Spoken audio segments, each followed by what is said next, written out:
What the?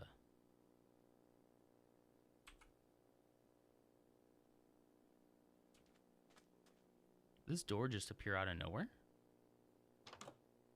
I don't know. Do I dare go through it?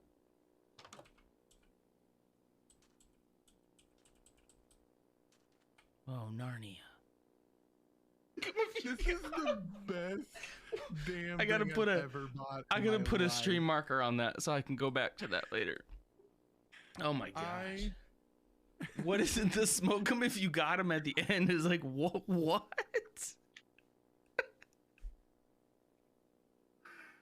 god, I'm so dizzy. I'm like, oh god, I'm like seeing spots right now. Me too. This kind of reminds me of some of the stuff we would find fun.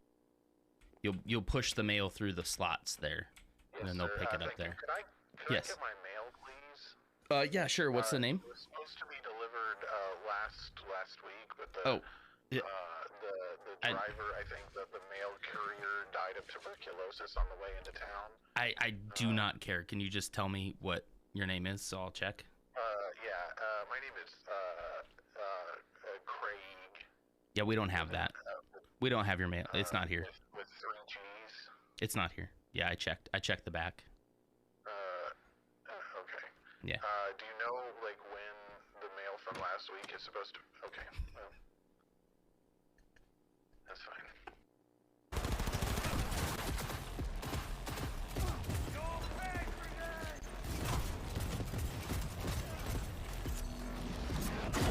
Holy crap! Whoa! Houston, we have a problem.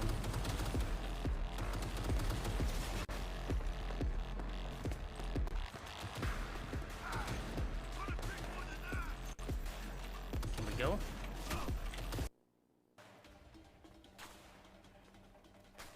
Vincent!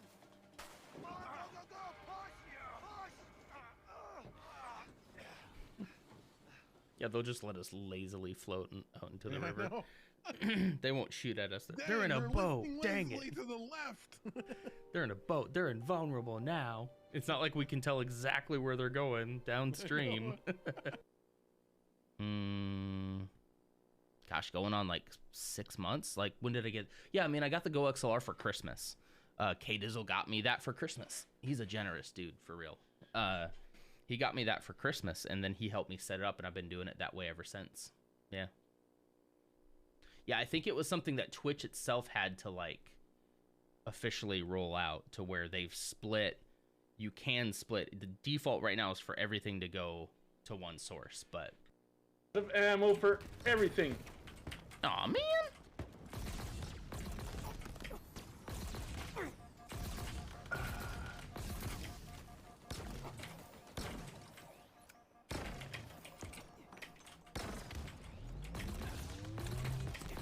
Okay, I can't find it. I think they all quit. Oh, no. Guess not. Come on, die! Oh, no! man. No! Oh, man. Come on! I was locked in combat with that guy for so long.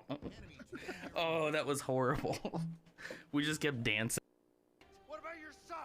Alex, shut the fuck up! What about your Don't you son? mention his name! You don't get to mention his name! I played Why best. name out your mouth? Come over and smack him. Smack him in the face. Good morning. How's it going, Elf? How are you? I hope you're well. I'm tired. And I just realized I made this coffee like 20 minutes ago and I haven't drank any of it. That could be part of the reason. Oh, man. I need to wake up. All right. Well, either way, we're going to power through. Here's what we're building today, in case you didn't check the description. I've only got 2 helmets left. I got this one and the Scout Trooper. And then the helmet collection is completely done. Which is a little unfortunate because I have there's just enough of the Lego helmets that you have to have a pretty decent shelf to display them. So I've got two. I got 2 shelves over here. I'll show you in a minute. I got 2 shelves over here, and the 6 that I've completed out of the 8 fit perfectly on this shelf. But that means there's 2 more that have to go on a shelf by themselves, which is a little disappointing. But oh well, what you gonna do? Just saw the first 2 episodes of Kenobi. I did as well. There's Dutch. Anybody, if anyone is in here and they have not seen Kenobi, please let me know. I would prefer not to spoil it for people who haven't seen it. So just rest assured that I have seen it. I enjoy it. Dutch has seen it. Elf has seen it. Okay, cool. And loved it. It's probably like one of my favorite Disney Plus series right now. It's very good. Yeah. Boom, boom, the thing you just put in Discord. Star Wars. Oh yeah, Jedi Survivor teaser trailer dropped. I did see that. Who do we think is in the Bacta tank, by the way? Any theories?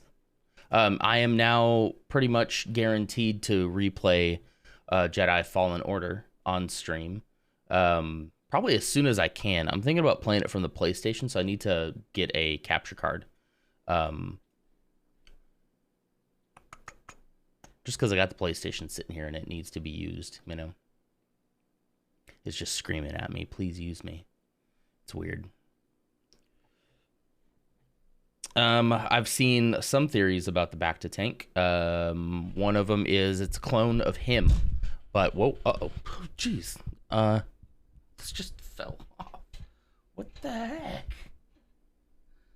What? Sorry, this is going to probably be a little loud and obnoxious for a minute. What the heck, man? Okay. Just gonna disconnect that mic. Okay, you can still hear? Okay, you can still hear me. Got sleep boogies. Yeah, so some of the leading theories are that is him, a clone of him in the Bacta tank. I don't think that that is likely because of the white flowing hair. I'm still muted. Uh-oh. No, it looks like it's coming through. How about now? It's picking it up on the output. Can you hear me now? Hello? I can hear myself. Are you messing with me?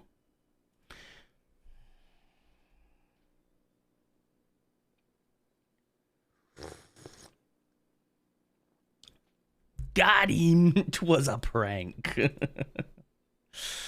Anyway, I played Fallen Order mainly for the custom lightsabers. Yeah, I enjoyed the lightsabers. That's kind of another reason why I'd like to play it on PlayStation again, because I have a save file, and I'd like to do something like New Game Plus so that I can keep the custom lightsaber that I had because I really liked it. I thought it was pretty cool. And I'm not the biggest fan, don't stone me, but I'm not the biggest fan of double-bladed lightsabers. Or I'm really not even the biggest fan of dual lightsabers. I used to be in my younger days. I love a classic lightsaber. You know what? Actually, Elf, like my favorite one to do was like a yellow or orange. I felt like that fit the aesthetic really well. Kind of like what where's the photography section? Kind of the yellow that Spud had posted in his of some of his pictures. Yeah, so like this yellow here. That is kind of the aesthetic I went for at the end.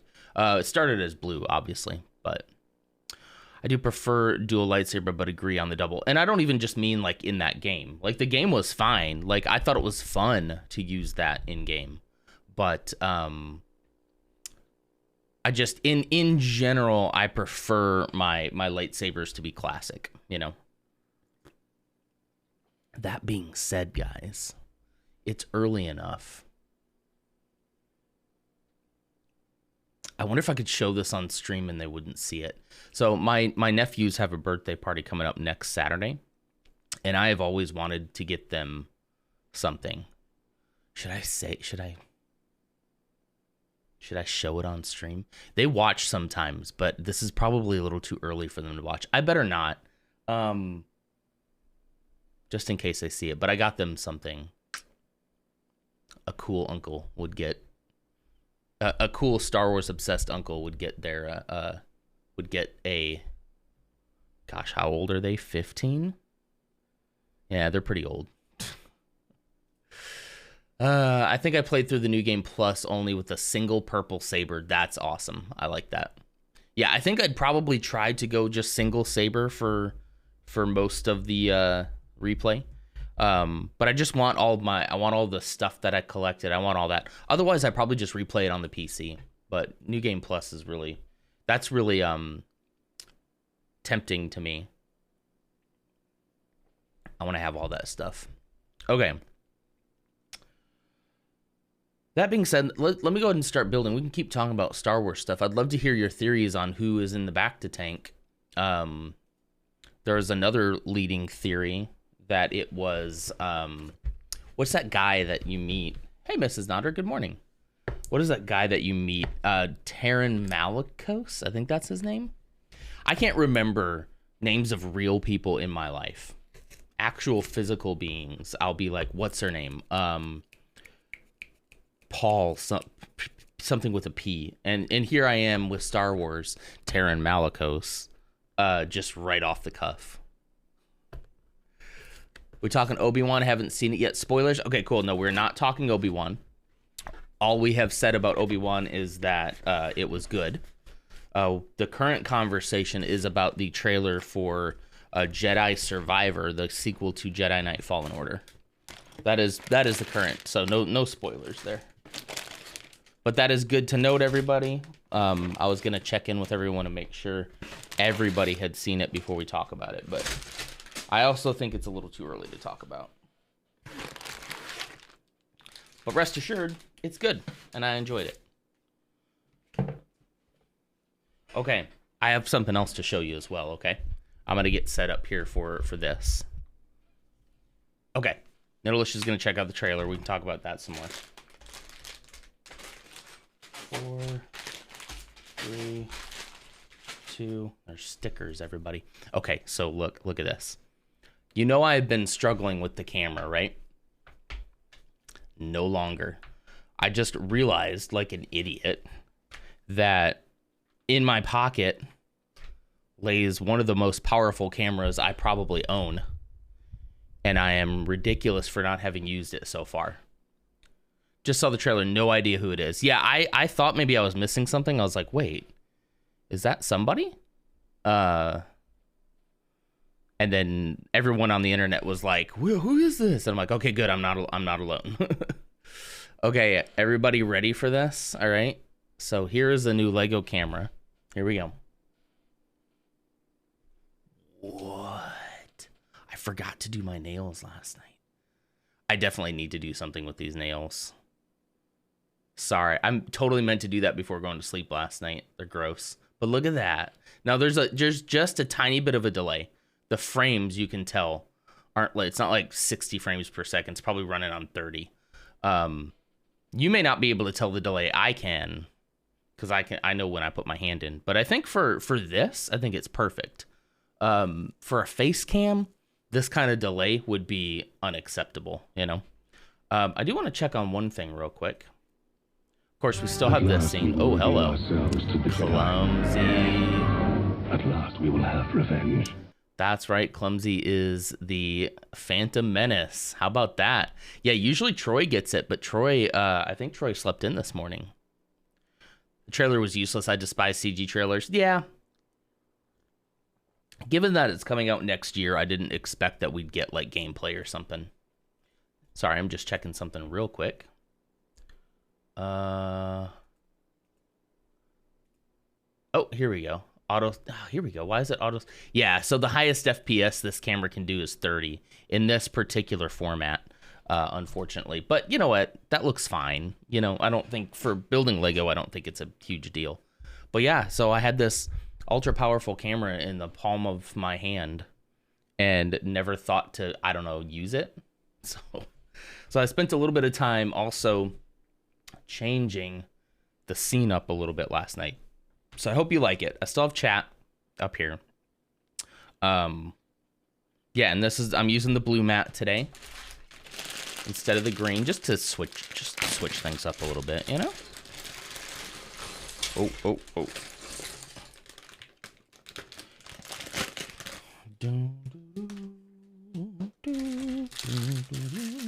But yeah, look at this. This is ridiculous. This is so much better than that webcam. It's plugged into the computer with its cord. Looks like I need to move chat over just a little bit. Sorry, I'm how about that? Okay. There we go. Okay. Is Bebo. Oh, get over here and get over here. Hey, quit rolling away. Stop it. Why that one kept rolling away like that. So yeah, it does cut down, having chat right there does cut down on the buildable area. But let me know, like, if this is too distracting to have chat right here, I can go back to the way it was before. I missed what camera is over right now. This is an iPhone. This is an iPhone 13, just standard. I'm just using my phone as a camera. Don't know why I didn't do this, you know, a long time ago. Epoch camera by Elgato. I think it costs like, what was it, like $6 or $7 on the App Store. Connected via USB into the computer there, which means the phone is being charged at the same time. I used it for about 30 minutes last night while I was getting everything set up, and I didn't have any overheating. It wasn't running too hot. I was a little worried about that. Yeah. Clumsy finished the Book of Boba Fett. What did you think about the Book of Boba Fett? I think we're probably way beyond the need to keep out a spoiler range for that one. Book of Boba Fett was, I thought it was pretty good. I don't think it was as good as Mandalorian. However, I think it's pretty good. I think it'll be even better on a rewatch as well, because it's a nice, self-contained, decent story. I liked it. Not as good as Mando, but I still liked it. Cool. Yeah. Well, and the fact that like there was Mando in it towards the end, that was pretty good.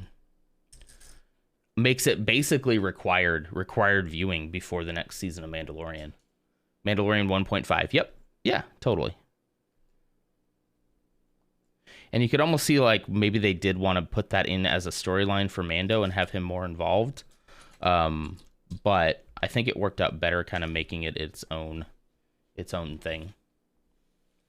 Glad I didn't listen to my brother's opinion on it. Oh no, did he think that they like nerfed Boba Fett or something? I've heard a lot of guys talking about like, oh, they're making Boba Fett a good guy. And I would argue, not necessarily. I don't think Boba Fett was strictly a bad guy before this anyway. He's a mercenary. He takes jobs. So yeah, maybe there's some jobs he should have and should have not taken. But when you're poor and desperate, you can sometimes do things that you wouldn't normally want to do. But it wasn't like he was out murdering folks. He was just bringing in bounties. I mean, Mando does that. So how is Mandalorian like, oh, he's a good guy, but oh, Boba Fett's supposed to be a villain? Why? Because he did a job? Like, yeah. Anyway, I don't know if that's what your brother thought, but that's what I've heard. Oh no, Elf never saw it. Got spoiled for me. Did we just spoil it for you right here? Ooh. He was going on about what Boba was doing made no sense for his role. Yeah. Just enjoy the story, you know? I can understand, like, whoa, that didn't go the direction I thought it would. That's fine. But, like, enjoy the ride, you know? I do love what Disney are doing with the franchise. People are complaining that not every single production is Empire Strikes Back. True. But they keep forgetting there were a ton of stories in the Star Wars universe, which people have been craving forever. Not everything is going to be fantastic. Absolutely. And not everything is going to be for you too, right? Move the instructions here. Not everything is going to be like, oh, this was specifically created for you as a Star Wars fan, you know? Oh, quit moving. Okay, there we go. All right. Do you know what I mean? Like, I think sometimes people are like, okay, I'm a fan who loves The Empire Strikes Back, so everything in my mind needs to be up to par with The Empire Strikes Back. And it's like, if that's what your expectation is going into it, you're going to be very disappointed. Because believe it or not everybody in the fandom thinks that Empire Strikes Back is the gold standard of Star Wars. In fact, there's a lot of people who would argue pretty strongly that it's not. I don't necessarily. I think it's pretty top tier. But I also don't expect everything to feel like Empire Strikes Back, you know? Oop. Oh, these are not these flat ones. Oh, you want to see another cool trick? Let's try spinning. That's a cool trick. No. Okay, Elf, it got spoiled a long time ago. Thank goodness. Okay. I'm glad it wasn't us just now. He listens to movie reviews before anything he watches, so he's pretty much a negative Nancy when it comes to most content. You definitely need to be careful of that. I can find myself being that type of person too, so I have to be... I'll try to get a little bit closer to the camera here. I have to be kind of careful not letting other people's opinions inform my own opinion. Sorry, I was just checking my levels. So I like to try to make sure that I say an opinion in the moment. I'll lock the focus. I need to make sure that I form an opinion in the moment, but then I do enjoy watching what other people think, but only after I've had a concrete opinion on something, because I don't want to be shook. I don't want to be shooketh by somebody else's opinion on something when I really liked it, you know? So watching that kind of stuff before you watch it is kind of setting yourself up for seeing things from a certain point of view, as, you know, old Obi-Wan himself would say would not be a good idea. But you know what? People engage with the fandom the way they want to. I just see that tend towards negativity when that happens, that people don't give things a chance. I think fully that Solo, a Star Wars story, got a bad rap. Mostly because people were upset about The Last Jedi, and I don't think rightfully so, but they were a little upset about The Last Jedi.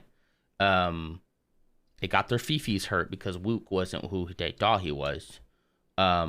And they review bombed and boycotted and talked crap about Solo, when in all reality, Solo was a pretty decent film.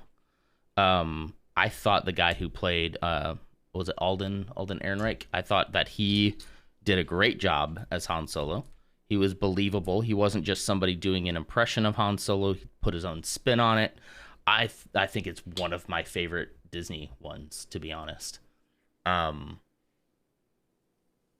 and I think people didn't give it a chance because of the negativity surrounding The Last Jedi. I don't think it was fair. And now Kathleen Kennedy comes out and she's like, oh, obviously that doesn't work. We can't recast people because people don't like it. And it's like, no, I think you can. I think you need to stick to your guns, because I don't want to watch a CG Luke for the rest of my life. Sorry. A little rant there. Sorry. He listens to movie reviews before anything he watches. Oh, I read that already. It's early. I would have loved for Timothy Zahn books to become episodes 7 through 9. That would be good. Got spoiled a long time ago. Okay, good. Well, then let's just tear it all apart. Solo was a good time. Pacing could use some work, but it was a trip. Lighting also could have used some work. It's not a perfect film by far, but the lighting was odd and bizarre. But man, it's just fun. There's just some fun moments in that. And Donald Glover, get out of here. Like, that's such a good performance. After which movie should I watch solo? Yeah, it's pretty standalone. It's kind of like in between 3 and 4, but you don't really need to know a whole lot. It's like a couple years before the first film, before episode 4. Rogue One can fit in between 3 and 4, but I think the other standalones are supposed to be just that. Oh yeah, you could watch like Rogue One and then immediately go watch A New Hope. Like, that's actually what I did too. But yeah, I thought Solo was okay. It's fun. It's a fun movie. I think Clumsy will really like that one.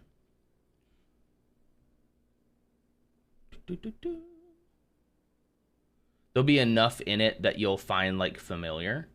But you'll be like, oh, that's how that happened, you know. Oh, I heard people talking about that, you know. I think it's a good time. Oh, I forgot to show you. I'm gonna show you what else this camera does.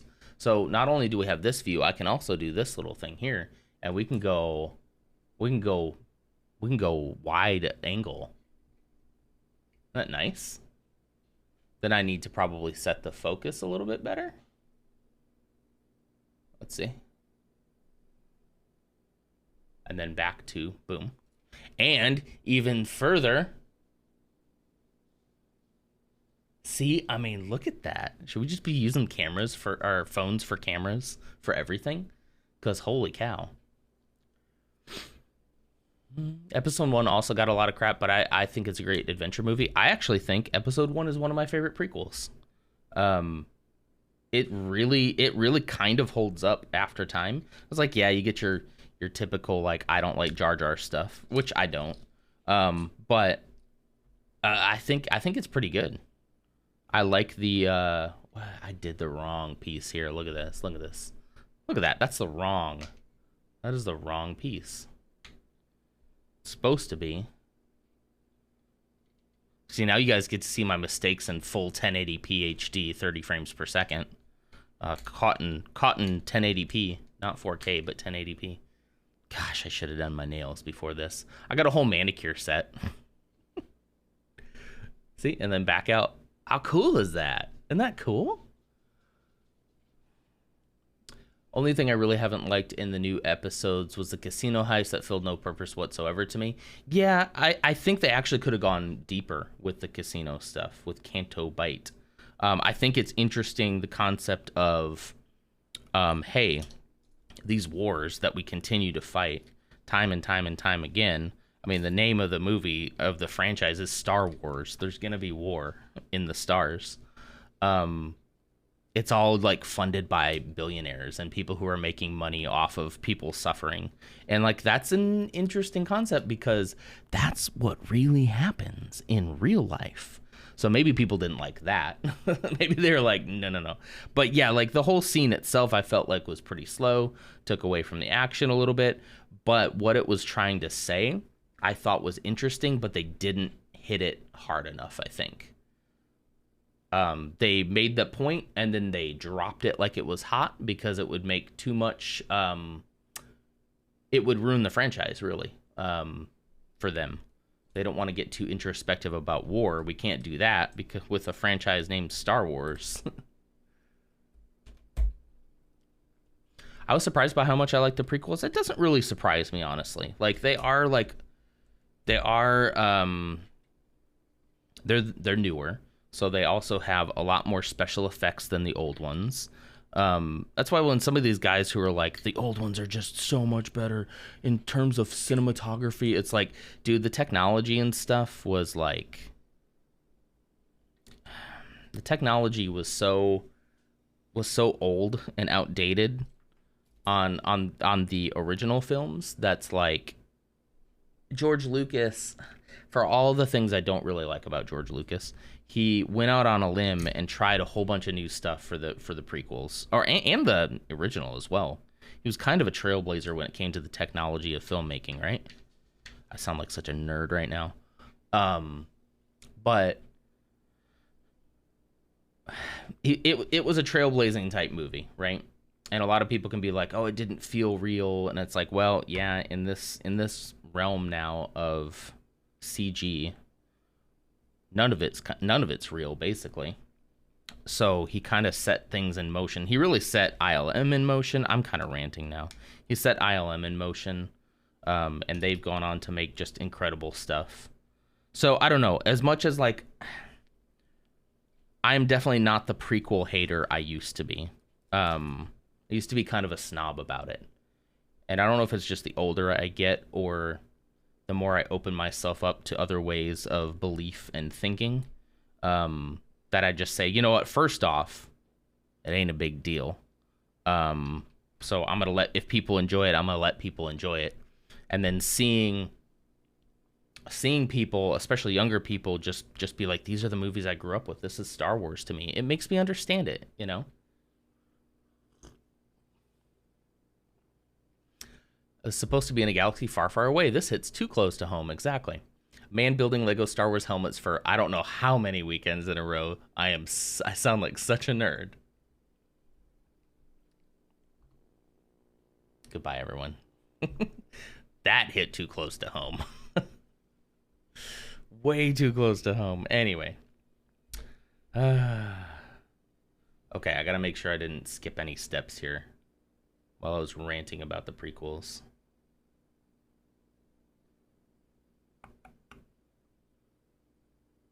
I just think people are far too critical about something that brings a lot of people joy. Original sequels, prequels, all of that. Like it brings people joy and they like it. And if it brings people joy and they like it, and it's just a small sliver of entertainment in a very dark and scary world, then who am I to crap all over people for that? You know what I mean? Just because, like, I don't know, just because it doesn't, I don't know. And I want to talk Kenobi so bad. Maybe we have to do a spoiler section for Kenobi. Maybe we'll wait until like the series is done and we could do a whole thing on the series. Then that way maybe people will be caught up by then. Like maybe a week after the finale. Could do something like that. I have watched Kenobi. Yep. Kenobi.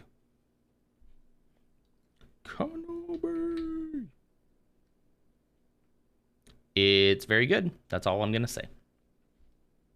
That's it, because we have people here who haven't seen it yet.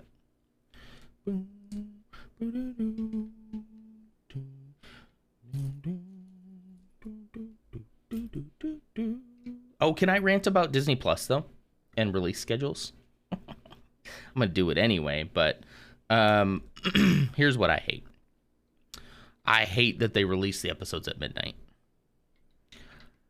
Let me first play devil's advocate and tell you I understand why they do that. Excuse me. Mostly because I think they want to make sure that the service doesn't go down the moment something huge is released, right? So if you release it at midnight, there's going to be a healthy dose of people who will stay up till midnight to watch it. You're crazy. Don't do that. Instead of releasing it at like prime time, right?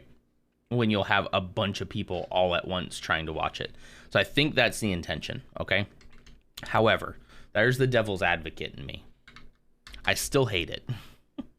Because I swear, and if you're one of these people, it's fine. Just know, like, I love you. It's great. You're fine. I'm not mad.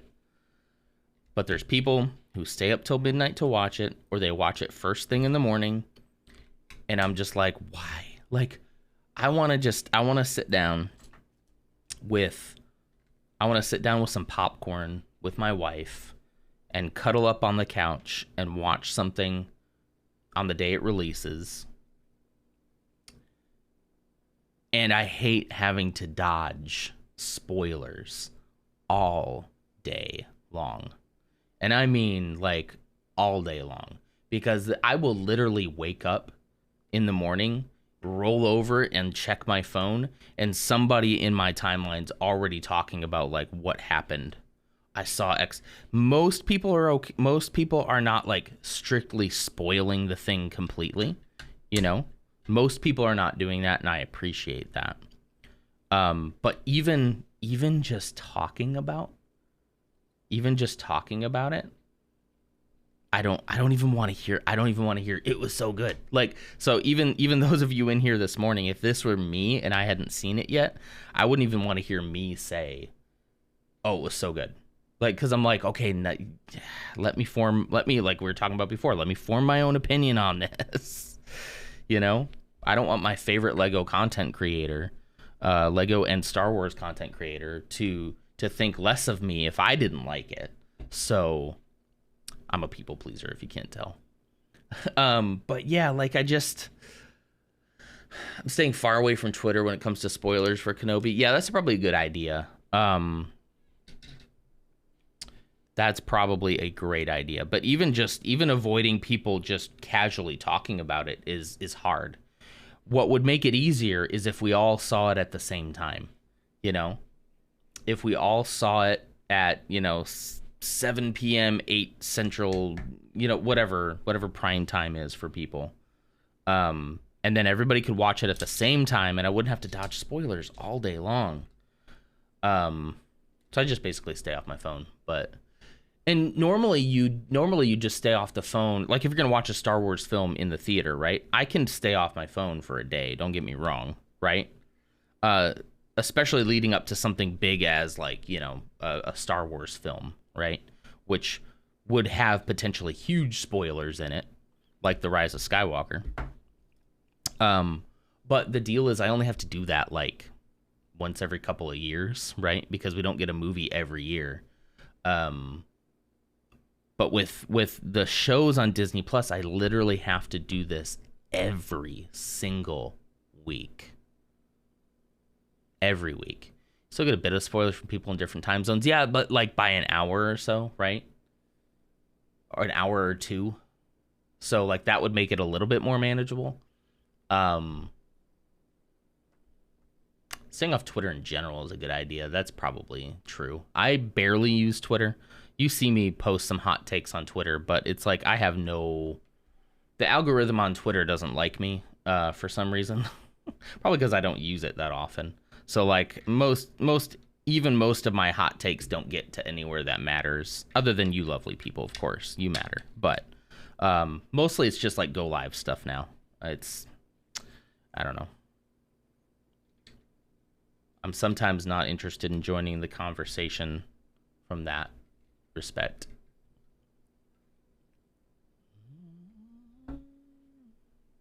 But even so, if you stay away from Twitter, I think that's a great idea for spoilers. However, like what I'm even more concerned about is just like not even Twitter spoilers, but just like from just people, right?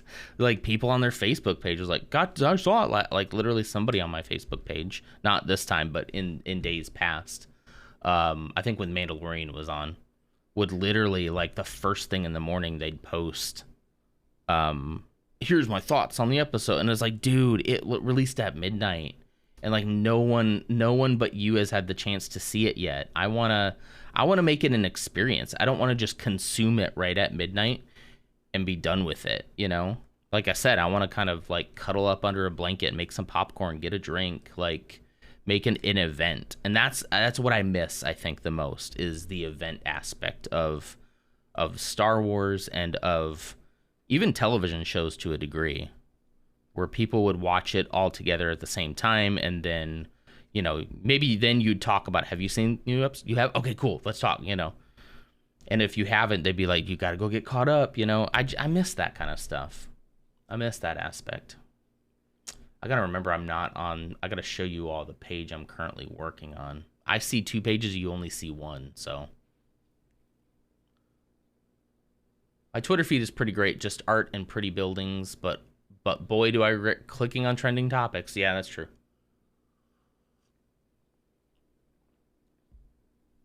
So again, if you are the kind of person that goes to these kind of things and immediately consumes them the moment they're available because you're just so excited, I understand. I get it. You do you. You know what I mean? The only thing that I ask is that you be respected, respect people's wishes to like want to turn that into an experience. A lot of people want to do it that way, you know, and so we don't even like, even to the point where like I don't even want to hear about it. Like I don't even want people like talking in generalities about it. I feel like I've talked too much about it already, and I haven't even said anything other than it's good. But even that, I'm like, stop! Don't tell people. Don't tell people. Don't say anything. It just came out yesterday. Oh man. Should I do YouTube videos where I just review the Kenobi episodes as they come? I could film it by myself today and then have it uploaded to YouTube like by this afternoon. And then that way people who have seen it can get my thoughts on it and other people don't have to. I'm really trying to make some kind of effort on the YouTube channel recently. Oh, okay. It's good. Spoiler alert. I'm even to that degree now in my life. I'm at that point where I'm just like, I don't even. Okay, so here's the thing, right? And maybe this is just a thing when you're so plugged into like the Star Wars community, especially on YouTube, right? There are certain people that I watch and listen to after the fact. And generally, I like to listen to people who have good takes on Star Wars, non-toxic takes on Star Wars. But there's a couple people that I still don't try to live in an echo chamber, so I'll listen to like what some people might might have to say about it. But I do know if a certain person, and I know how they feel about Star Wars, says that it's bad, I kind of know that it's like I'm probably gonna like it. Or I probably know the reasons why they think that it's bad. Does that make sense? Like they tend to harp on the same things in Star Wars, whether that be the fact that there are females who exist in this universe and who can also be strong and powerful characters. Then I kind of know, okay, they're probably not going to like it because of some kind of representation quota, you know, in their minds. So it's like, so that's not going to be a big deal for me because I think that's ridiculous. So there's some people who I really respect. We have similar taste in what we think is good in Star Wars. And so if that person says it's good, I know I'm probably, you know what I mean? So I'm trying not to set myself up to have a preconceived notion about what I'm going to enjoy and or not enjoy in that film. Because I will, oh no. Shoot. I just redid that step. It's a different step entirely. Sorry. I gotta undo all of this. I avoid trailers from most things these days, but I did choose to watch the She-Hulk trailer. What do you think about the She-Hulk trailer? All right, yeah, this is completely different. Good call. Good call.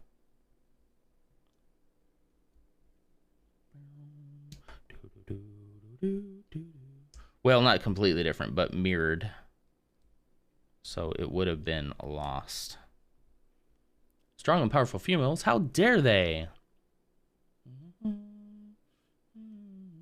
You've avoided spoilers for Kenobi. That's a good idea. If you can do that, I think that's excellent. Because then you're just going in so fresh. I can't. I'm a sucker for a trailer.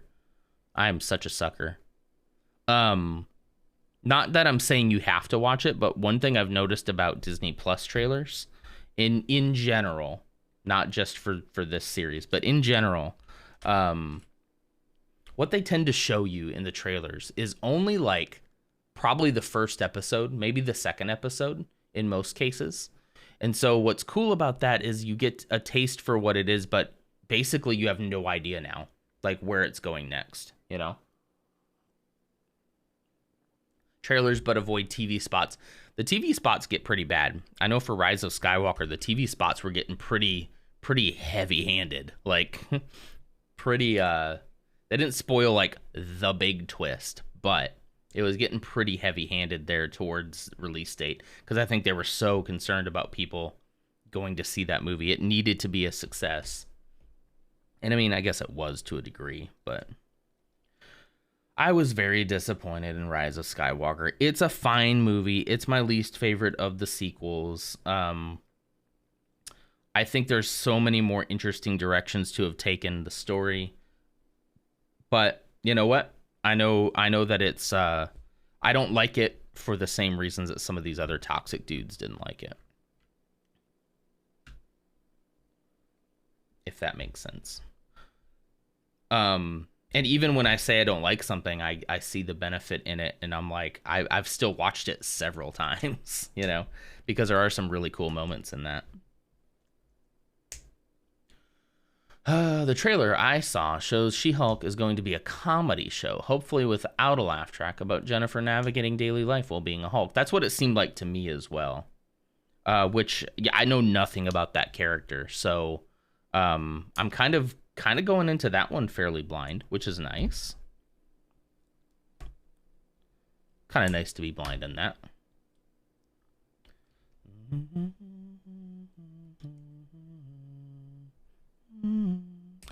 This song is like my favorite one on this whole track. If I could just have this, like, I'm gonna replay this because it's almost done. This is like the victory celebration in like jazz. And if I could just like have this as like my outro song, I'm not sure if it's like copyrighted or anything though. It's so peaceful. I love it so much.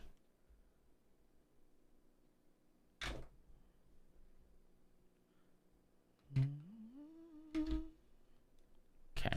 I realize I'm not talking too much about the build, but we are talking Star Wars, so that's just fine with me.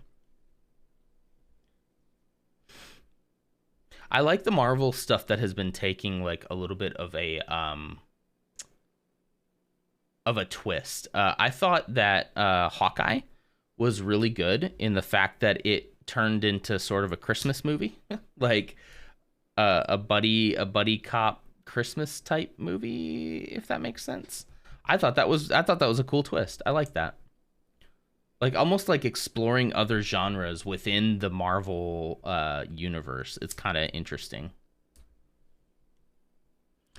I'm going to watch it. I'm more interested in the MCU than I am Star Wars, so I'll watch almost anything they put out. I've not watched all the Netflix shows, but at least one season of each. You haven't seen all of the Netflix shows. I started watching Daredevil like everyone else did. Very good. Very, very good. I watched a little bit of Jessica Jones. Admittedly, I think I need to go back and watch Jessica Jones again because David Tennant is in that. Iron Fist, which most people didn't like. I watched most of that one and found I enjoyed it. I don't understand why I didn't finish it though. There's just too much. I think there's just too much to watch at the time, if I'm being honest. Wrong. And then I think by that point, then what was Luke Cage? I just got too far behind at that point then. And then they did the whole team up and I'm like, I'm too far behind. I don't know what's going on. And then, you know, the whole Marvel, them moving it off and all that. I was just like, well, it's not even in the MCU, so who cares now? Vincent D'Onofrio is amazing. Absolutely. Yep. Oh. Iron Fist was garbage. See, I remember liking the first couple episodes and thinking this is pretty good. I didn't mind it. It felt a little much like remember that show Green Arrow or Arrow at the time that was super popular. It felt like they were trying to make an Arrow. And I get the stories are similar already, so.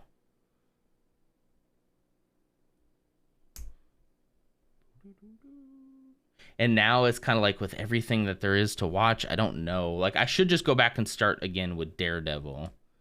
Because I think that's a good starting point. Because Daredevil is really good. I need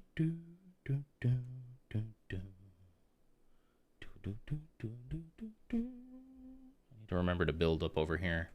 Arrow, yeah. The Netflix shows have sort of been confirmed MCU canon. I mean, yeah, when you consider the multiverse, right? Like the fact that there's how does this work? I'm confused by this step. Sorry. Okay, so I've built this.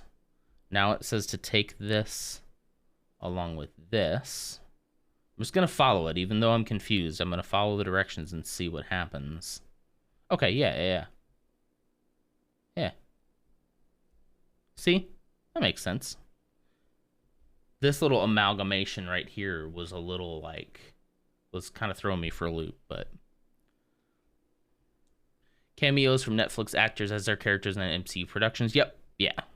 Yeah, I mean, I took the whole, well, yeah, in case there's a spoiler, I took that, what you're talking about, Nitalicious, as them saying that, like, this is, like, the MCU variation of that character. I didn't take that as all of that has happened within the MCU, you know? That's a pretty clever way here. Look at this. So this, let me put it back to how it was. Excuse me. Oh. There we go. Now we're focused.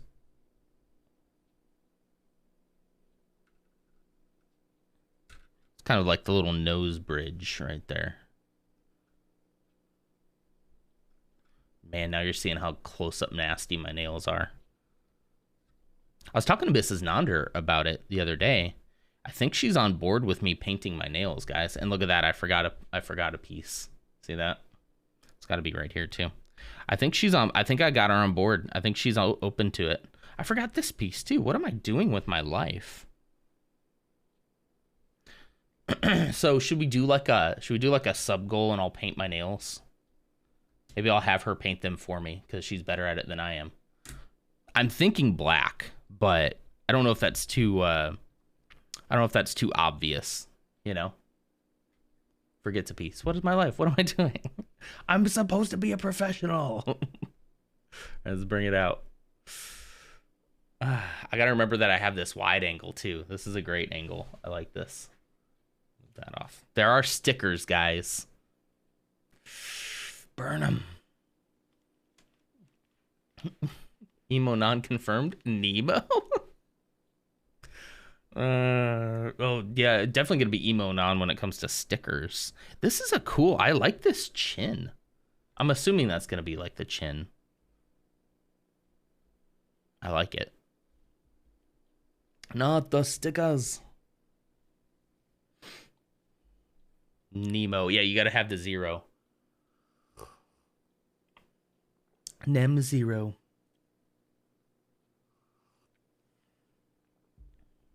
Oh, man. Okay. Okay, now the fourth step here is putting...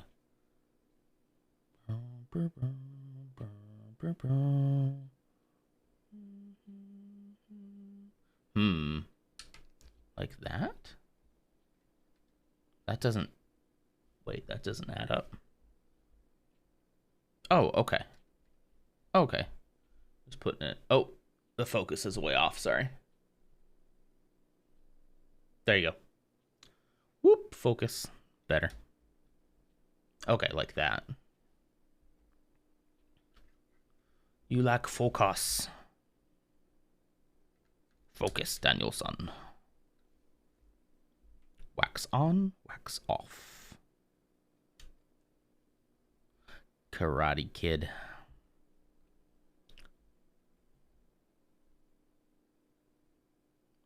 I like that angle.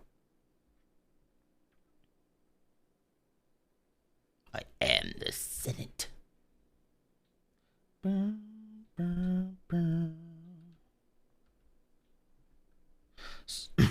Excuse me. So Kenobi is the biggest, I'm not going to spoil anything, but it is kind of like the biggest Star Wars property we have right now for a couple weeks. I wonder if, I don't know. I want to do some more stuff on the YouTube. I'm trying to grind those views so I can get the YouTube in a decent spot.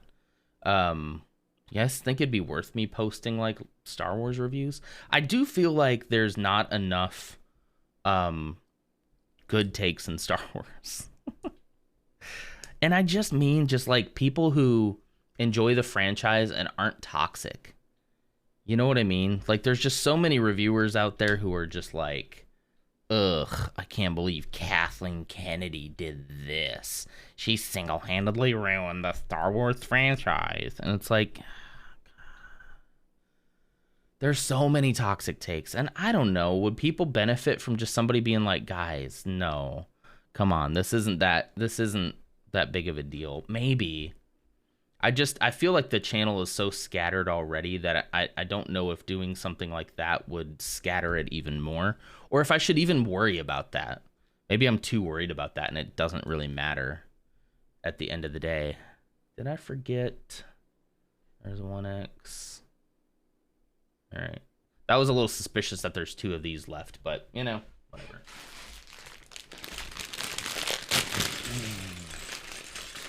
I remember watching a bunch of reviews when the first sequel came out. It's sad when it's been reduced to like, woman in my Star Wars equals bad. Like, it's sad. I feel bad for the actress. I feel bad for Daisy Ridley. I feel bad for Kathleen Kennedy, who's just like a brilliant producer. Is way smarter than like 99.99% of these guys who are ranting about it, you know? Like, she's done stuff that these guys even themselves thought was really good. Wasn't it Jurassic Park? What was she involved in? Was it Jurassic Park? The original? There was something I heard about the other day that I'm like, oh, that was Kathleen Kennedy. Like, why are people so mad at her, you know? And we really do feel like we realize why they're mad at Kathleen Kennedy. Because she's a woman. So, you know, there you go. Because at the end of the day, they just hate women. Like, that's the only thing that I can think of that makes any sense, is that like, oh, you just don't like women. Like, okay. I mean, be honest about it, I guess. That's kind of a trash take, but be honest about it. At this point, I don't even care what their opinion is. I could agree with something that was said, but still hate how it was said. Yeah. Those were dark times. They were. And then The Last Jedi, Clumsy, kind of sealed their hatred. Washer seems to be leaking. Water on the floor coming from the drain, most likely with hair and such. Ooh. I have to unclog it when the load is done. Wonder how that happened. Oh, dog. Cowards. Yeah, I mean, to a degree, Clumsy, that's true. Because they know that their take on not liking women would not be accepted very well. So they're not even brave enough to just say what they truly think, which is like that I don't like women in my Star Wars stories. That would be them being intellectually honest. They would be wrong and bad people for feeling that way. But, you know, when all they rant on is just Rey this and Rey can't be a Skywalker that and she's a Mary Sue and how did she get so powerful, and when they don't ask those same questions of male characters in a space opera about space wizards with laser swords. Like, come on. It's just sad. It's just sad. I feel like Disney kind of walked into a no-win scenario. Which is probably honestly why Lucas never made anything out of Star Wars beyond the prequels, because of all the hate from their prequels. He's like, you know what? If you don't like Star Wars, then I don't like you, and I'm not going to give you any more. And then, like, when he saw the opportunity for a giant payout, of course he took it. Of course. Like, it was probably the smartest thing he's ever done, was sell Star Wars. Because he's like, I want nothing to do with this trash heap that is the Star Wars fandom. I don't blame him. I used to be mad at him for it. Like, how could you do that? And now I'm just like, yeah, I'd do it too. I'd do it in a heartbeat. If somebody came to me and was like, excuse me, the thing you're most proud of, your Twitch channel, we'll give you like billions of dollars for it, I would sell it in a heartbeat. Be like, peace, guys. Sorry, everybody. I don't know. I'm not sure why my hydration sound is not playing. All of my sounds have been super delayed or not working at all. So I need to do a revamp. But here's the roundhouse kick.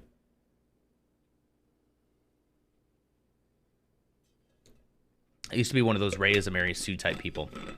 That's unfortunate. Well, I'm glad you've grown though. Like, I'm sure it was just because of like the people that surrounded you, right? I just looked at her IMDb and she's produced a lot of stuff I like. Never knew. Throw us some hot takes about Kathleen Kennedy, Mrs. Nonder.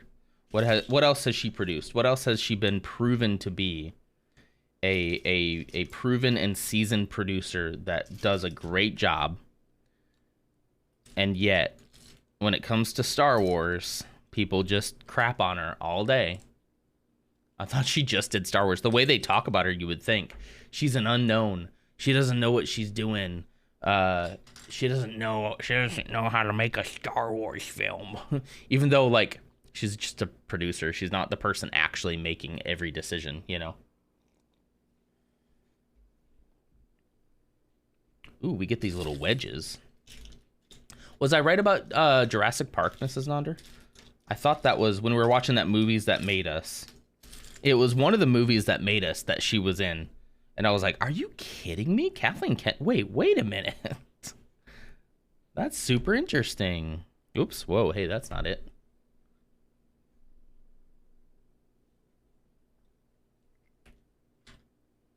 Is that it? Yeah, that's it.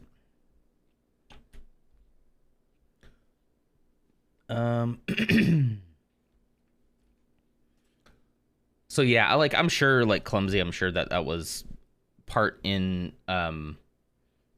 into like who you listened to at the time, right? I got to do this twice.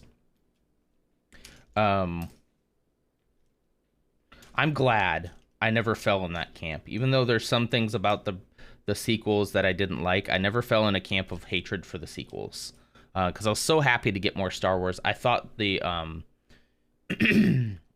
beginning, The Force Awakens, was an amazing film, and I still really like it to this day because of what it set up. I do think that they fumbled the ball a little bit at the end with Rise of Skywalker, but not for the reasons other people do. I think it's completely fine that Rey is a Skywalker. I think she earned it. I think Luke and Leia both gave her that title and gave her that approval and essentially adopted her into the family, because she didn't have a family of her own, because she just killed her only known relative. That was, you know who. I don't know why I'm acting like I'm spoiling it. Sorry. But yeah, I think that's a great story. I feel like the execution kind of like landed on its face a little bit because of how they reacted to the fan base. I think they reacted to these toxic dudes who were like, she's a Mary Sue, and they're like, fine, we'll make her a Palpatine so that you shut up about her being a Mary Sue. Like, it was very reactionary of them to do. And there was what am I trying to say? It was a direct reaction to their hatred of the last Skywalker, the last Jedi, because they knew how much the fan base hated it, and I feel like they were trying to get back at the fan base for their hatred, and I think they changed their mind about a lot of stuff. And they should have stuck to their guns, stuck to the original story that they had. They had a different director already with his own story that sounded pretty good. But they couldn't stick the landing, I think, in the end. Twister, The Sixth Sense, Signs, The Curious Case of Benjamin Button, Jurassic Park, Ponyo, Magic Fishy of the Sea, Hook, Back to the Future, E.T., lots more. A very accredited and popular producer on very popular movies that these types of people love. Jurassic Park, Back to the Future. I'm just saying, I think there's a little bit more hatred.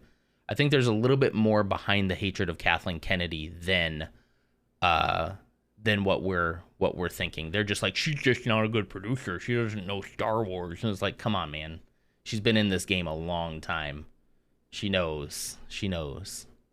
I was deep into the Gamergate era of YouTube at one point. Oh, Clumsy, for real? Oh no, I'm so sorry. I have in my little mind an idea for a video down the road.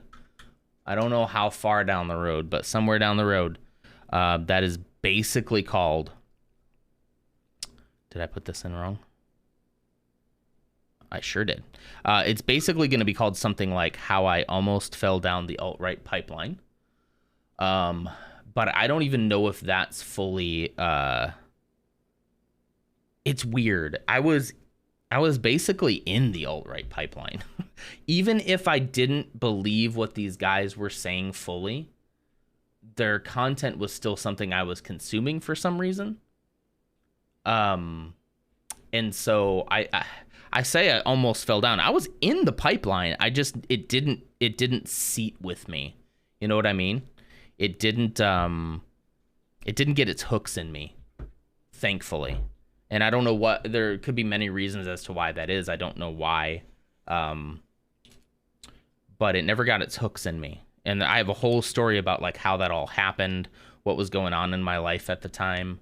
But somehow, thanks to God, and I mean that literally, I didn't, even if I listened to them, I was never like applying what I was hearing. And sometimes I'd be like, well, I don't really agree with that. And I even remember saying to like Mrs. Nadra at the time, I like what so-and-so is saying, but I don't like the way they say it, or I don't like the way they apply it, or yada yada, you know. And really what it came down to was just a lack of knowledge and understanding in things that are political. And with that lack of knowledge, listening to other people who also have a lack of knowledge about things that are political. And that sends you down a pipeline of people who don't know what the crap they're talking about. And why are we listening to them? And that was totally, you know, Gamergate era type stuff as well, which is ridiculous. So yeah, maybe when I do that video, I'd love to hear about what kind of like snapped you out of that too. But the Gamergate era of YouTube is just, it was the most toxic thing I've ever experienced in my entire life. And I honestly don't know. I don't know what's different about me that allowed me to see beyond the ruse and break out fully. Never fully embrace, but also break out fully. Yeah.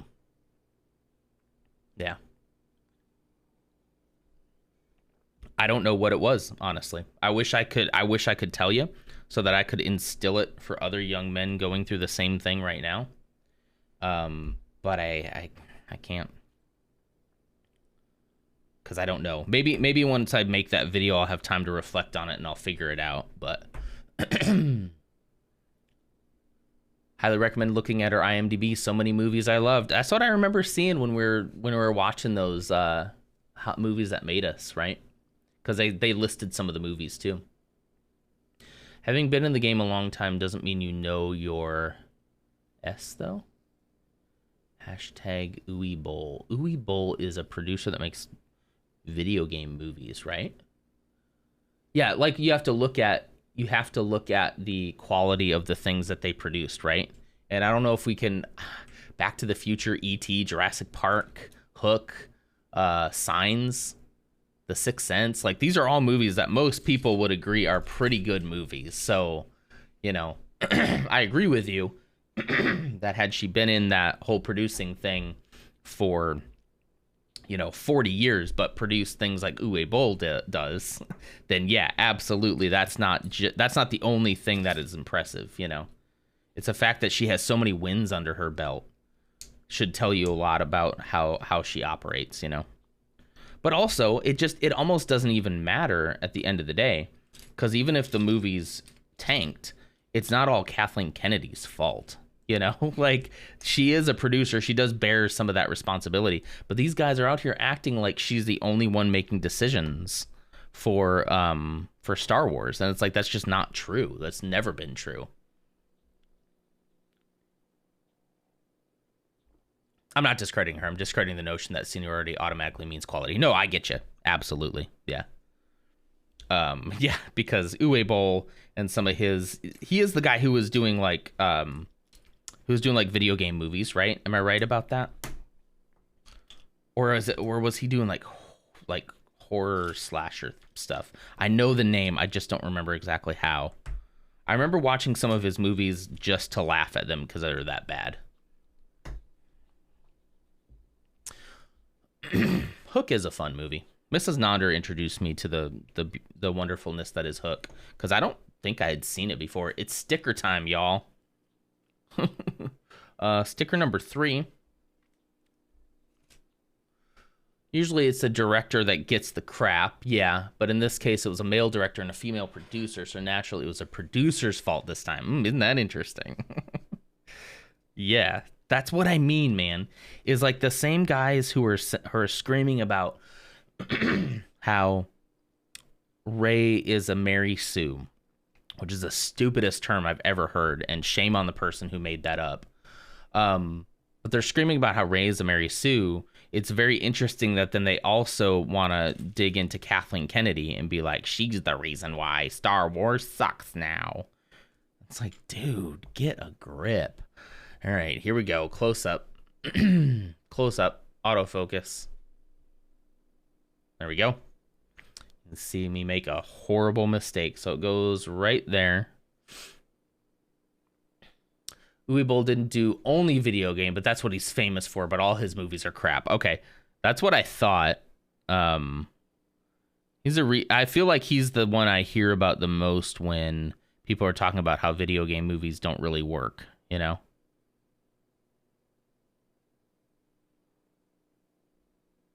Oh, I can actually see it closer on the screen up there. I think that's it. Hey, look at that. So for all my complaints about stickers, I feel like I'm doing a pretty good job with stickers lately. Is that? You know, it's good enough. The more I look at it, the more I critique it. This could probably go over just a little bit, but honestly, I think it's fine. Come on, focus. There we go. I could turn it on autofocus, but I don't know about you, but I hate the like of autofocus. Nah.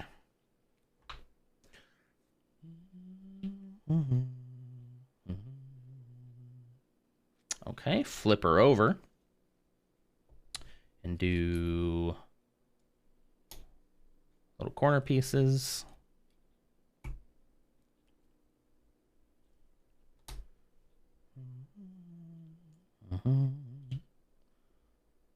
This is a good conversation, though. I really enjoy talking about stuff like this because it lets me bring an aspect to, you know, talking about Star Wars into sort of I call it a political. Yeah, it does get kind of political, you know.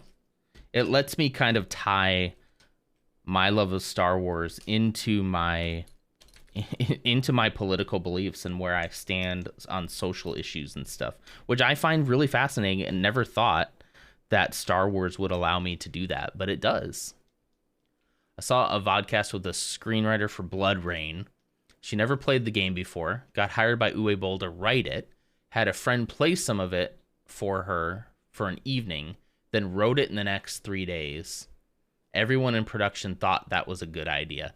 It's just because, like, when you're not in the zeitgeist that is video games, how would they know? I don't know. What do you think? What do you think would make a good video game movie? Or should they even attempt it at all? That's a valid question. Like, why are we even trying? Because video games in their own right is a great medium for storytelling. So, like, should we even bother trying? Because it feels like there really hasn't been a good video game movie almost ever, I think, right? And everyone that tries, you think maybe this will be the one that gets it right. And they always kind of fall short. Mortal Kombat was a good video game movie. Street Fighter was a bad video game movie. I have not seen Mortal Kombat in a long time. Long. In fact, I know I've seen it, but how long it's been that I've seen it all the way through, that's a different question, I think. I'm pretty sure I've seen it, but it's been a long time. One good video game movie is Ni no Kuni, But to be fair, Studio Ghibli worked on the game and the movie. Yeah, how do I know Ni no Kuni? Is that one of the ones that you were playing on stream before, Clumsy? Oh,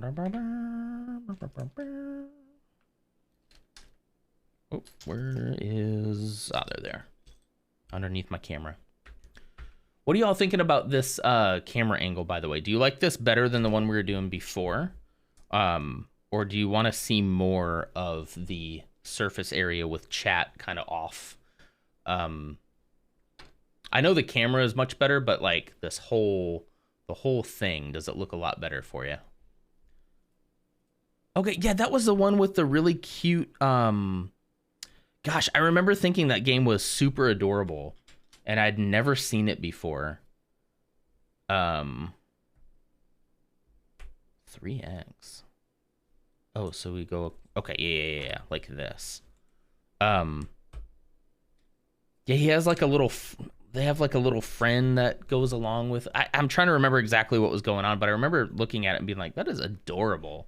Like the animation style was very, very cute. And I'm saying that as somebody who's not really into like anime style anything. But I can appreciate the aesthetic, you know? Drippy, yes, Drippy, yeah. Maybe I should play that. Should I play that on stream sometime? Broaden my horizons. I did try to play, what is that free to play? The one that you play all the time, Clumsy. You're gonna know exactly what I'm talking about. So I'll just wait for you to figure it out for me.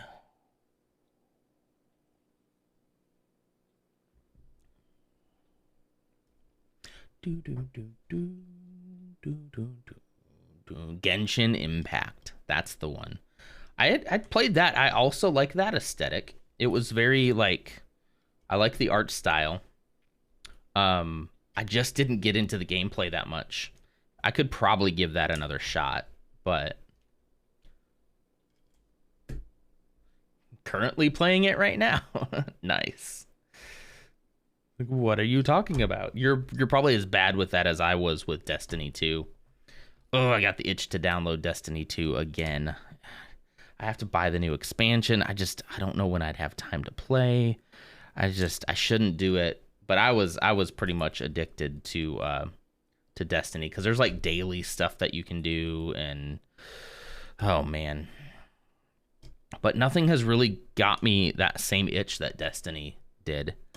And I really stopped playing Destiny when I started streaming, honestly, because I knew I didn't want to be a Destiny streamer, right? Strictly Destiny. Oh boy, Fro Raid.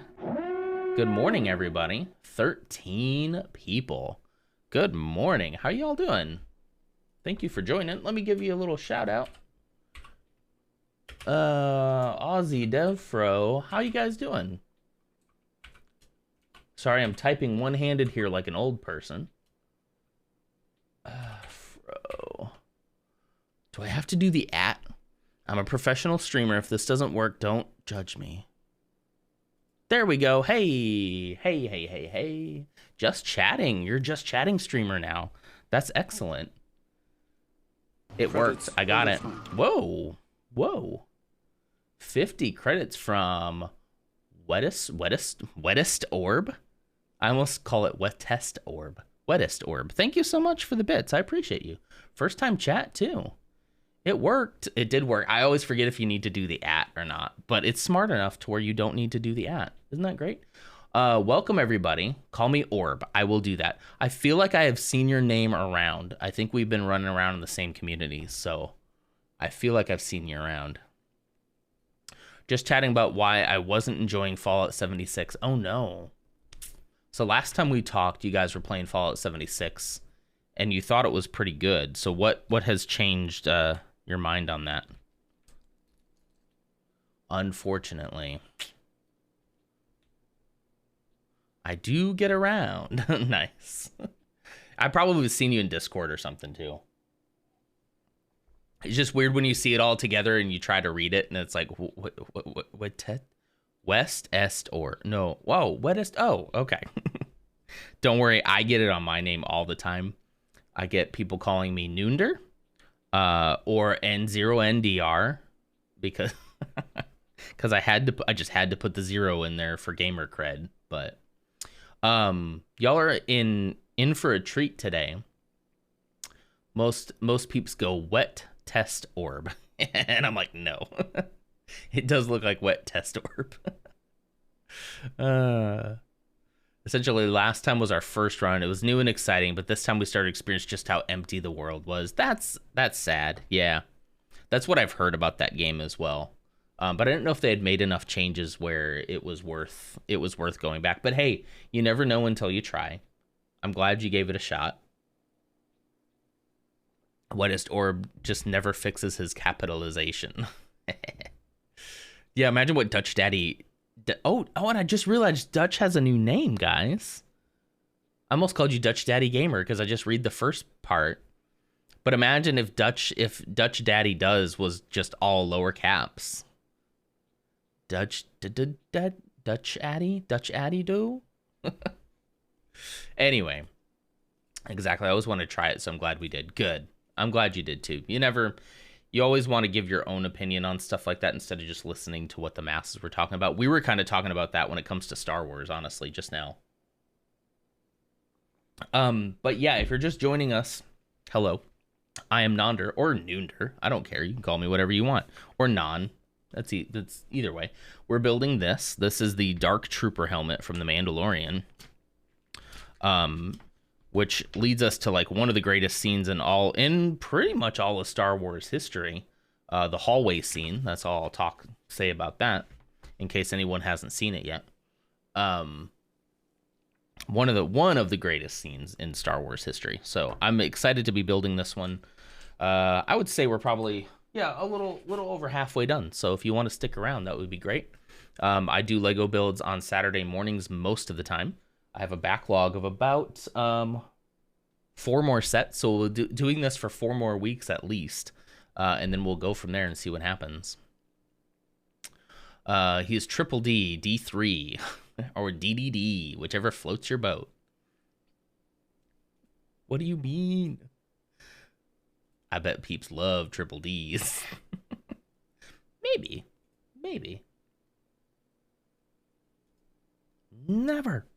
No, don't do it, because I think it's a good conversation starter, or to have people try to suss out what your name is when you jump in. I think that's a great idea.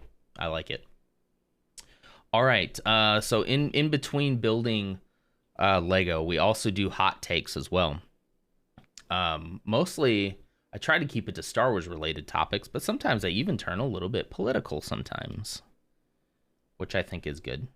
And I was saying earlier how like it's really cool that my love of Star Wars can also help me understand and express ideas that I've always wanted to express, especially politically. And I think that's pretty cool. So we're kind of talking about the whole like Gamergate era of YouTube and of Star Wars in general, the toxicity around the Star Wars community. So around here, I like to call myself a non-toxic Star Wars fan. I haven't come up with a better how does this go? I haven't come up with a better term for that yet. So I'm open to better terms if you all have any. Because I think there's probably a better term we could use that's a little bit more concise. But for now, let's call it non-toxic Star Wars fans. So hopefully you're one of those as well. Doesn't mean you have to love everything Star Wars. Doesn't mean you have to bow down to everything that Disney does to Star Wars. If you don't like it, that's fine. But just don't like it for the right reasons, you know? That's all I'm asking. Where's that last one? There it is. D-cubed as in Lego cubes. Yeah. My whole thing about moist. Some people love it. Others hate it. Moist. Oh, so instead of instead of wettest orb, you could be moistest orb. Between rants, you build Lego. That's true. Thank you for the correction. There's something in Star Wars for everyone. Can we all just appreciate that we are getting more? Exactly. Somebody in here just said that earlier. Was that Dutch? Somebody, sorry if I'm not giving the credit to the right person, but somebody just this morning was like, I think it was maybe Nidalicious. We're getting the most Star Wars content we've ever had in our entire lives. It's everything I ever wanted as a younger man. And I just need to sit back and appreciate that. We all do, you know? And some of it's going to be for us, and some of it's going to be for other people. And that's okay. Some of it we're going to love, some of it we're not going to like. But I want us to be logically consistent about why we do and do not like things, because I think there's a significant portion of the fan base out there who doesn't like certain Star Wars things because of toxic elements in how they were taught or raised or socialized, you know. We were talking about the hate for Kathleen Kennedy. Meanwhile, Mrs. Nonder pulls up a list of all of her accomplishments from IMDb, and there's some great movies in there. So, kind of feels like some people maybe just don't like her because she's a woman, and not so much that she's not an accomplished and accredited and wonderful producer, you know? Kind of seems like that. Maybe a little bit. What's up, Levi? Good morning. How are you doing? We love it. Moist Boy. Moist Boy is a good... I like that. I can't help myself. I love Star Wars bad and good. Excellent. I love to hear it. I'd love to hear if you guys have a term that you want to use for... I've been trying to put some thought into myself, but, you know, I don't feel like it's enough to just be like, oh, I'm a Star Wars fan. I feel like I want to categorize, because I know if I say that to certain people, they will immediately get probably a little defensive. And I'm not saying that in a bad way. I'm meaning that because they've seen such toxicity come out of this community, that I think it begs itself to have a new term, to be like, hey, don't worry. Like, I you know, even if I don't like everything Star Wars puts out, I think women are great. I think that they exist and they should be allowed to exist, and strong female characters are great, and we need more of them because they're underrepresented. You know, that kind of stuff. That is just like, hey, if there's something about Star Wars I don't like, it's for a good reason. It's not because I'm a crappy human being, you know? Because there's just so much bad Star Wars takes, you know? Space conflict enjoyer, right?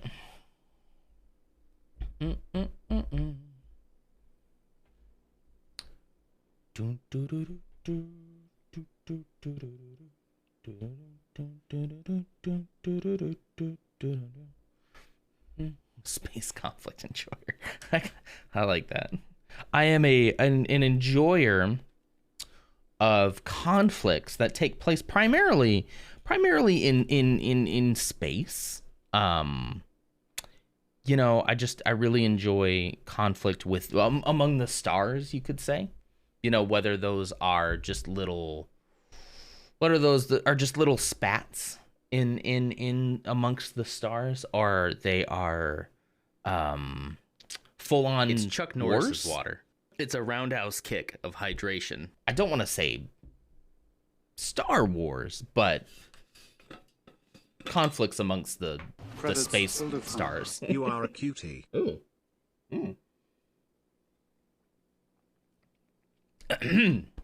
Why, thank you. Thank you. I appreciate that. Hey, yo, what's up, Spud? How's it going? Bum, bum. Spud, would you consider yourself a Star Wars enthusiast? We're trying to come up with a new term for somebody who is a fan of Star Wars, but I've coined it currently a non-toxic Star Wars fan, but I feel like it's a little clunky. So we're trying to come up with a new term for just basically like decent people who still enjoy Star Wars, so that we can accurately classify ourselves amongst people when we jump in to conversations. Not really. I prefer Star Wars to Star Trek, but I'm more a Lord of the Rings fan. That's fair. Lord of the Rings is great. Lord of the Rings is excellent. Yeah, Spud just does video game photography, so I think he's on a Jedi Knight Fallen Order kick right now, right? Sequel enjoyer. I mean, that would probably put you in a certain classification. See, I don't even want to hate on the prequels though. You know, like as much as I understand that, like the people who were children when that came out are the people who really, really enjoy that. I don't mean that condescendingly, but that was their Star Wars movie, you know? And the older I get, the more I appreciate the prequels, even if they're not, you know, they're not my favorite thing ever, you know? 4 more little bits from the wettest of orbs. Thank you. Trailer for Survivor looks cool. It does look pretty cool. I mean, it's just a little bit of a teaser, but dang, y'all are fighting for bits now. Small Levi with 3. Thank you for the pennies, Levi. Appreciate you. Fighting for that top. Are you fighting for that top bit thing? Oh, maybe not. Because wettest is at the orb, sorry, is at 55. So Credits will define. Yes, go for it. Go for it. But yeah, it's like the prequels. Like I've gained an appreciation for the prequels, mostly because of how passionate the prequel fans are, and it made me realize that, like, you know, the Star Wars that we grow up with is probably going to be the Star Wars that we remember the most. And there's going to be a whole generation of sequel Star Wars people, and they'll be bringing. I'm fully convinced that they're going to be bringing Rey back. It might be a little while, but I think they'll be bringing Rey back and telling more stories with her, and I'm interested in following that, you know, and seeing where that whole storyline takes us.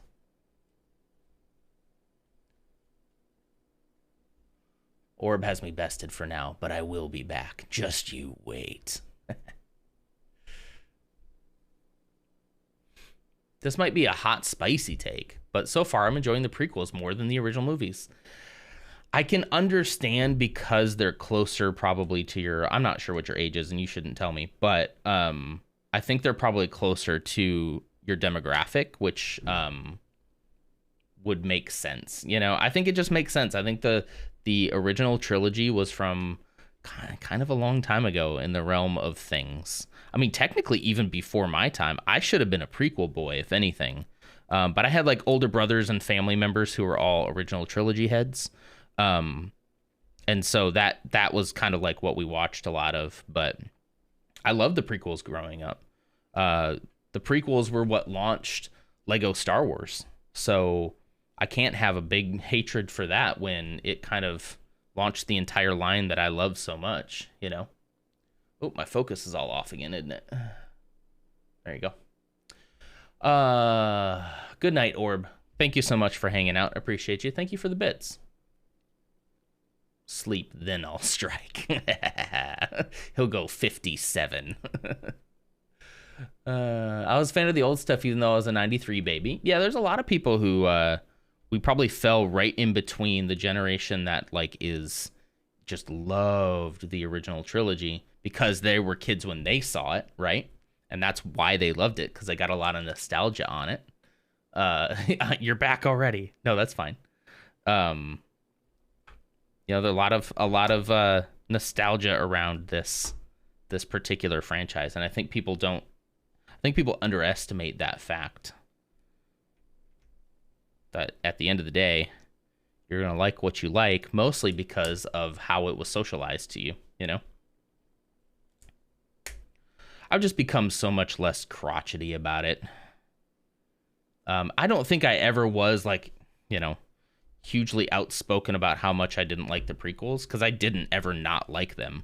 I think, honestly, if I'm being completely honest and transparent with y'all, I think the biggest reason is just because I didn't speak my mind. I think I always liked it. If I'm being completely honest, I liked the prequels. And then as it was socialized to me, which is how these things happen, that like every, you know, real Star Wars fans didn't like the prequels. So if you like the prequels, you're not a real Star Wars fan. And I gotta say, like, I don't think I ever really believed that. However, like, you know, if you would have asked me 15, 20 years ago, I would have probably been like, ooh, the prequels, like, but I really think that a lot of that had to do with the fact that I just didn't speak my mind a lot as a kid. I went with the flow on a lot of stuff. I mean, this is a loaded thing that I could probably get into someday, but like I spent way too much of my childhood and young adult life pandering to what other people think and trying to fit in. And I think that was wrong. I shouldn't have. When I watched the old VLC all-nighter and then Fro, I could always love them more. The old VLC? Like the VLC player? The video player? I did like them, though. I like the prequels because I was a kid and they had flashy lights and cool effects. Absolutely. And it's like a decent story. Could it be better? Absolutely. There are ways that you could make the prequels much better, but they are what we have, you know? Oh, VHS. Okay. Orb means VHS. Yeah. I found somebody, guys, a friend of mine, who has the original trilogy, non-special version on Betamax. All three movies in Betamax, unedited, in their original splendor, and I freaked out when I saw it, and I felt bad. He was a little bit older, so I don't think he knew how cool that was. And I was like, hey, he was like, do you think that's worth anything? I was like, it might be to the right person. And I looked it up, and it was going for like $100, like nothing crazy, because like people don't really care about Betamax. But I told him, I was like, I'd probably buy this from you if you ever want to get rid of it. And he was like, okay, I'll think about it. And so I didn't press it any further than that. I didn't want him to think I was trying to like, but yeah, I would probably give him $100 for it. And I don't even have a Betamax, so I'd probably never watch it. But just having it on the shelf along with the DVDs, absolutely. Yeah, it was, I was like, holy crap. I did have them on VHS, but I gave them to my best friend. Do you regret that now? You still friends with that person? I did obtain recently through Facebook Marketplace, which I've never ordered anything on Facebook Marketplace before. He's still my best friend. Okay, well then that's fine. Then he can keep it. Well, if you're like, no, we're mortal enemies now, I'd be like, well, I wonder why. But I did recently obtain the despecialized edition. I'm not sure if y'all are aware of that. It's a fan edit where basically they upscale it into Blu-ray, but yet they remove all of the extra stuff Lucas put in as far as like the special effects and whatnot, and like the extra scenes and stuff like that. All right, for real, good night. Good night, Orb. Thank you for hanging out. Still have them, I just don't have VHS. Yeah. So I got despecialized version, which I think is probably like next best thing if you can't get your hands on the originals. If I were Lucasfilm right now or Disney, I would totally be releasing the despecialized edition on Blu-ray and DVD, like in a heartbeat. It makes so much money. It'd be ridiculous.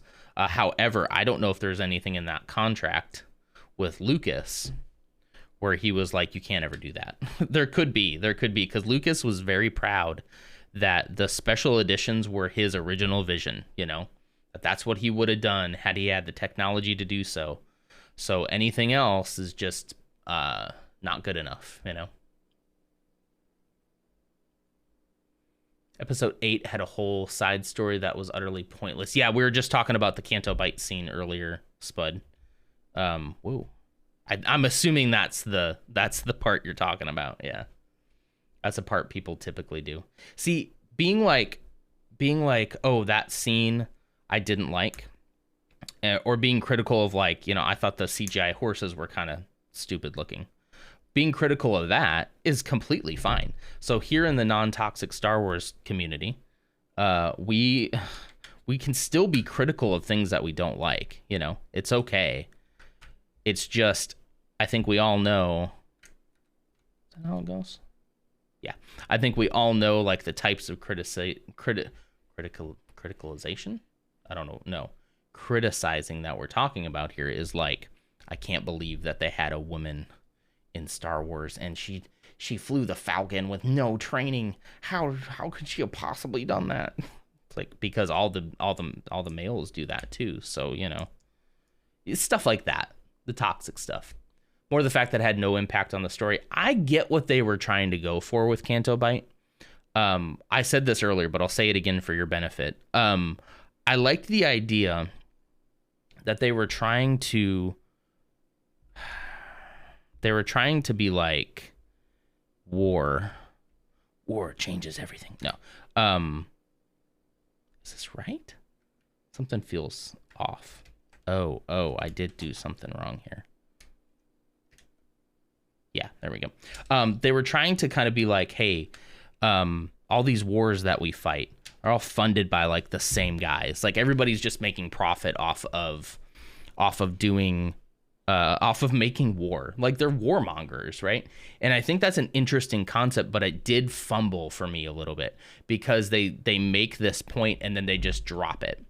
And it's not explored. And it's kind of like, if you're going to make a point like that and you're going to show that like someone else is funding all of this, right?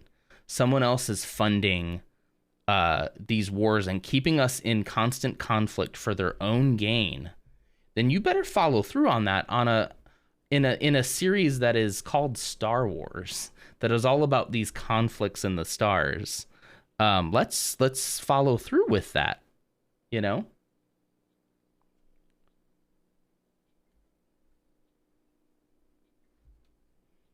On the front as well. Yeah. Sorry, I'm trying to make sure I'm not missing. Okay. So yeah, I think in that respect, like it was kind of fumbled because they didn't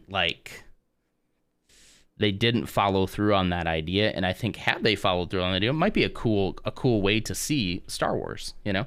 So if you're not going to follow through on the ideas, don't do it, you know? Lars Apan. Good morning, Lars. How are you? The fact that we were promised an ex-Stormtrooper Jedi. Yep, and we didn't get him. That made me sad. Made me sad, too.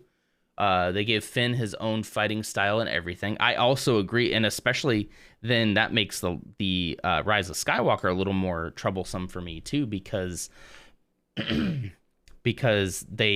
explore that idea that I think what he was going to tell Rey there towards the end was that I'm force sensitive. I sense things. I mean, he so much as told Rose that, right? Or no, told what's her name, the other ex-Stormtrooper lady, that he's like, I can feel the force. Like he admits it. He is force sensitive. He absolutely is.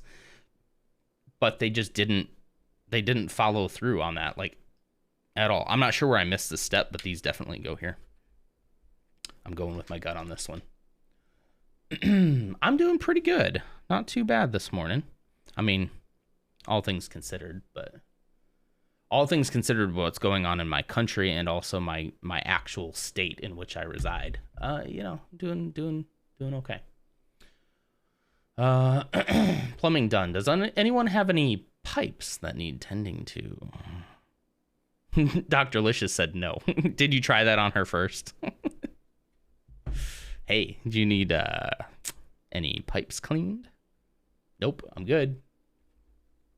That sounds like how my wife reacts to my jokes like that too. Of course, arguably, I think I probably make them too often. I think she would agree to that. Look at how menacing those eyes are looking. Look at that. I feel like maybe I did miss something here because there's these corner pieces. Yeah. See, it says 2x here. Hang on.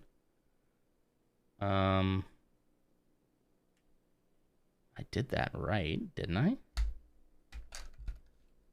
Oh, see, I didn't. Hang on. I did not. I did not. It's got to be these pieces like this. Okay, there we go. And those two were left over from last one. Okay. Might not have been anything anyone would have noticed, but I noticed.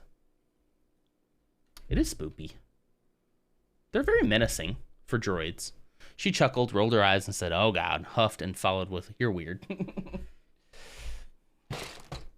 Lately, I'm probably doing it too much, but lately mine's just been like, really? Again? Like, why? Why everything? Like, I don't know. It's funny, dang it. It's funny.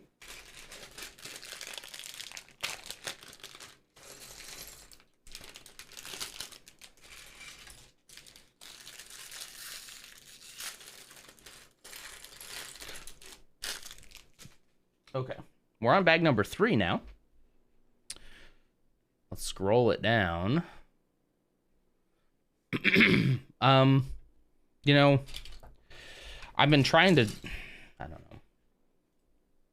I've been trying to find a way to, I do really want to talk about what has happened in the US and in Texas in particular this last week.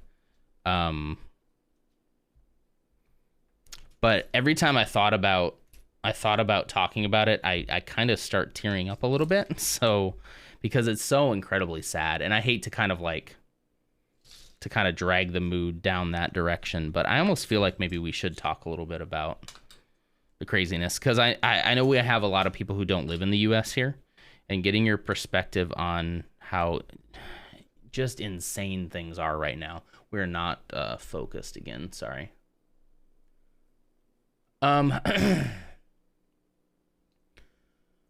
Little trickle Lego pieces, some good ASMR. You want some more of that real quick? Let's do that before we change the mood too much.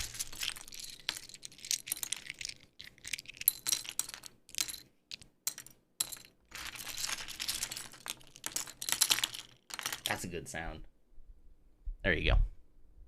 Sure, a lot of people without a uterus deciding over to uteri. Yeah, that is a number one thing that happened recently. Bans on abortion and whatnot. But then also like the school shooting. It's pretty far away from where I am in Texas, but the brick bending video. As soon as that got posted in Discord, I knew exactly what y'all were talking about. I just didn't realize that's what it was called. But as soon as I saw it, I'm like, oh, absolutely. Yeah. I can check it out here a little bit later as well. Maybe I can pull it up on stream for a bit to show everybody else. But yeah, I didn't realize that's what that was called. But as soon as I saw it, I was like, oh, yes, I've seen this before. The illegal sphere. Yep. Yeah. It's pretty great. I got thoughts on both of those things, though.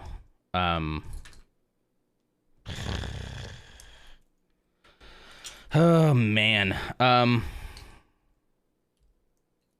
Is abortion too heavy of a topic to talk about while I'm building Lego, or is there no such thing? It's pretty heavy. I could probably do a standalone thing if y'all would rather like have some escapism in this. It shouldn't be. Okay. Well, and also like school shooting is just it's breaking my mind how it's hard to even talk about, honestly, without just I'm not like a super public crier type person. But like there's been a couple times where I've been thinking about it and talking to like Mrs. Nonder about it, and it's just, man, you just start tearing up. And it is because of like the lives that were lost, obviously, but also it's just because they just don't want to do anything. They don't want to do anything about it. And literally, mark my words, they will do nothing about it. Nothing, no meaningful change will come at the lives of like 20 some odd children. Because the same thing happens every single time. All the same arguments get recycled into the narrative again. And we talk about how actually we need more guns, or actually we need less guns, or actually we need, and it just doesn't, I feel very cynical about it right now, if I'm being completely honest.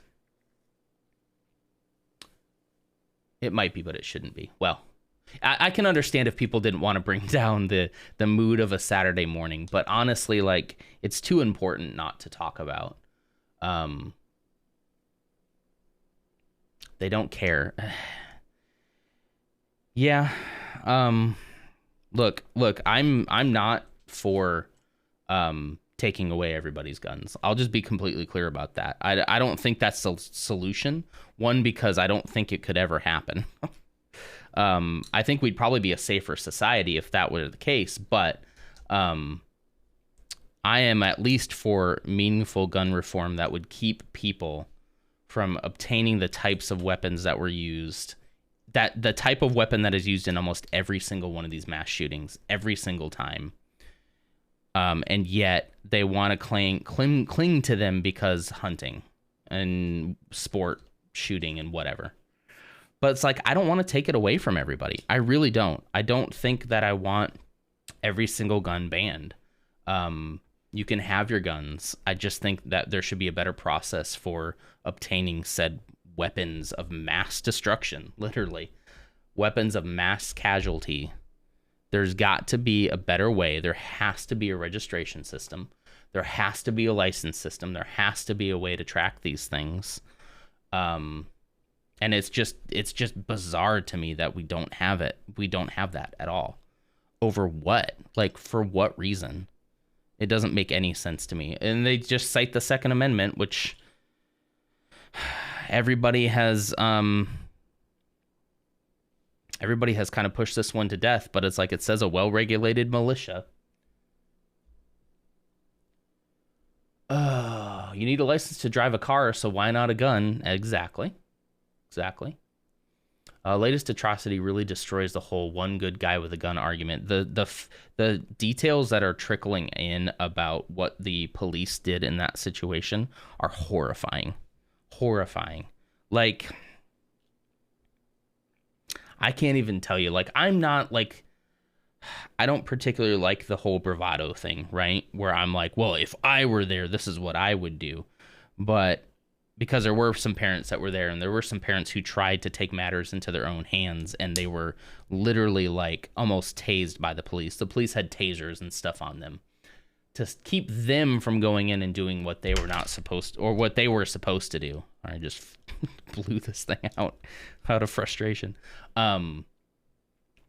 If you haven't read into it now, you should really look at what the cops were doing for almost an hour before they went in, and it's just ridiculous and sad.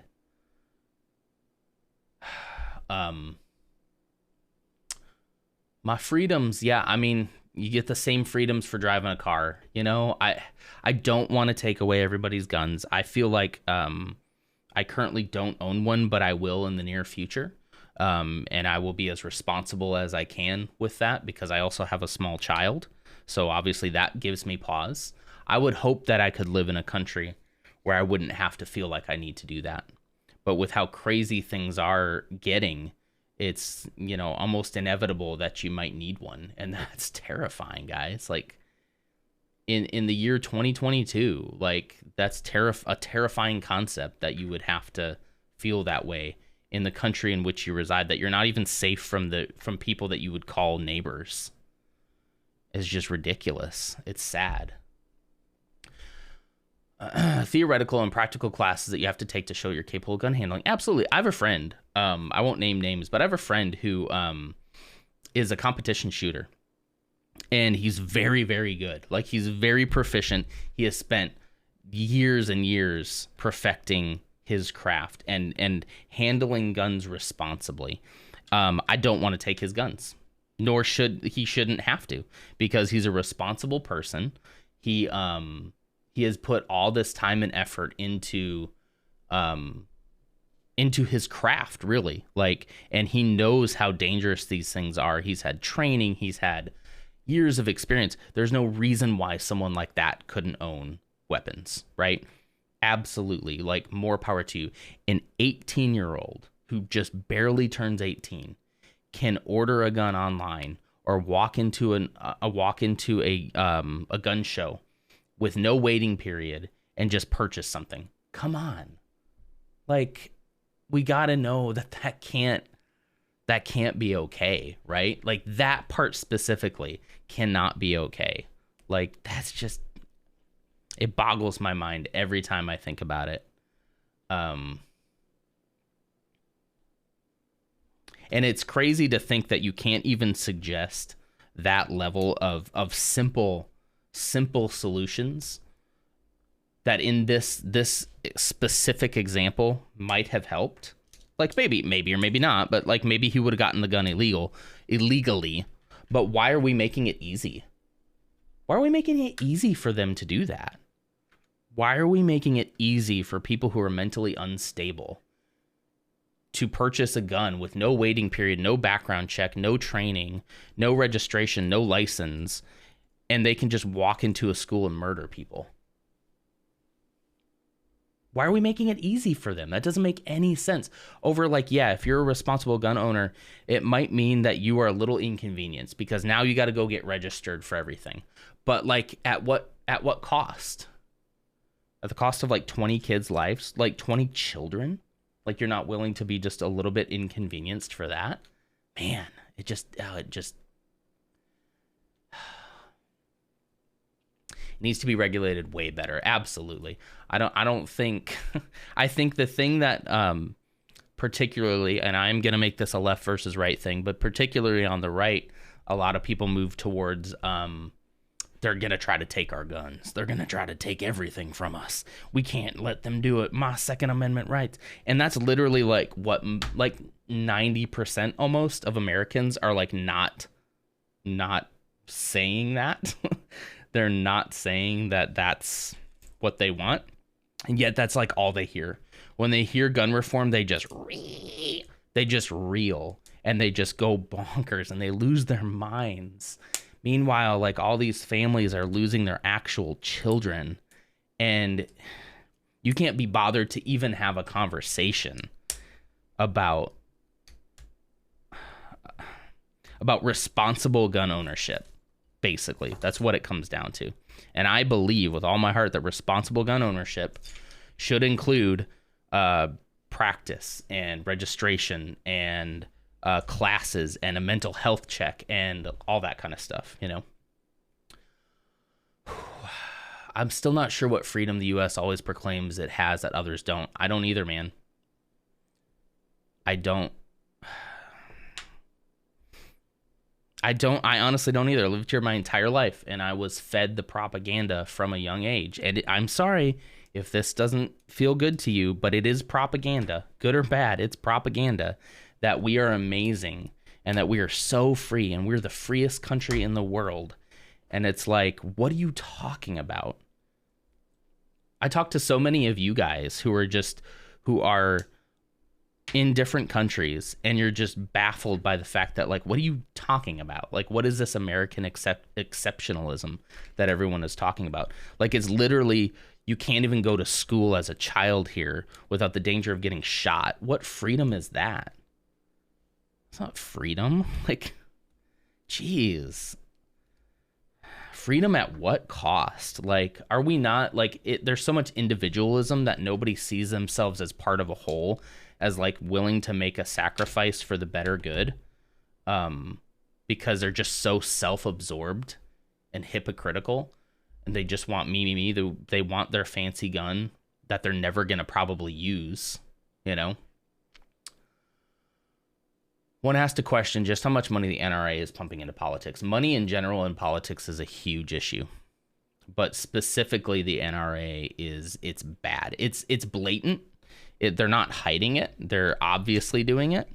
And that is obviously why some of these guys have the takes that they have, is because their pockets are not figuratively, they're literally lined by the NRA. And other groups, we're not just talking about the NRA, but other groups lobby too. And lobbying it should be illegal. It should be illegal. It is not right.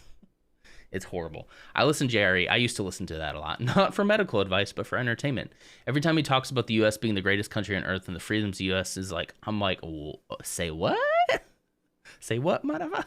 I love what it says. Yeah.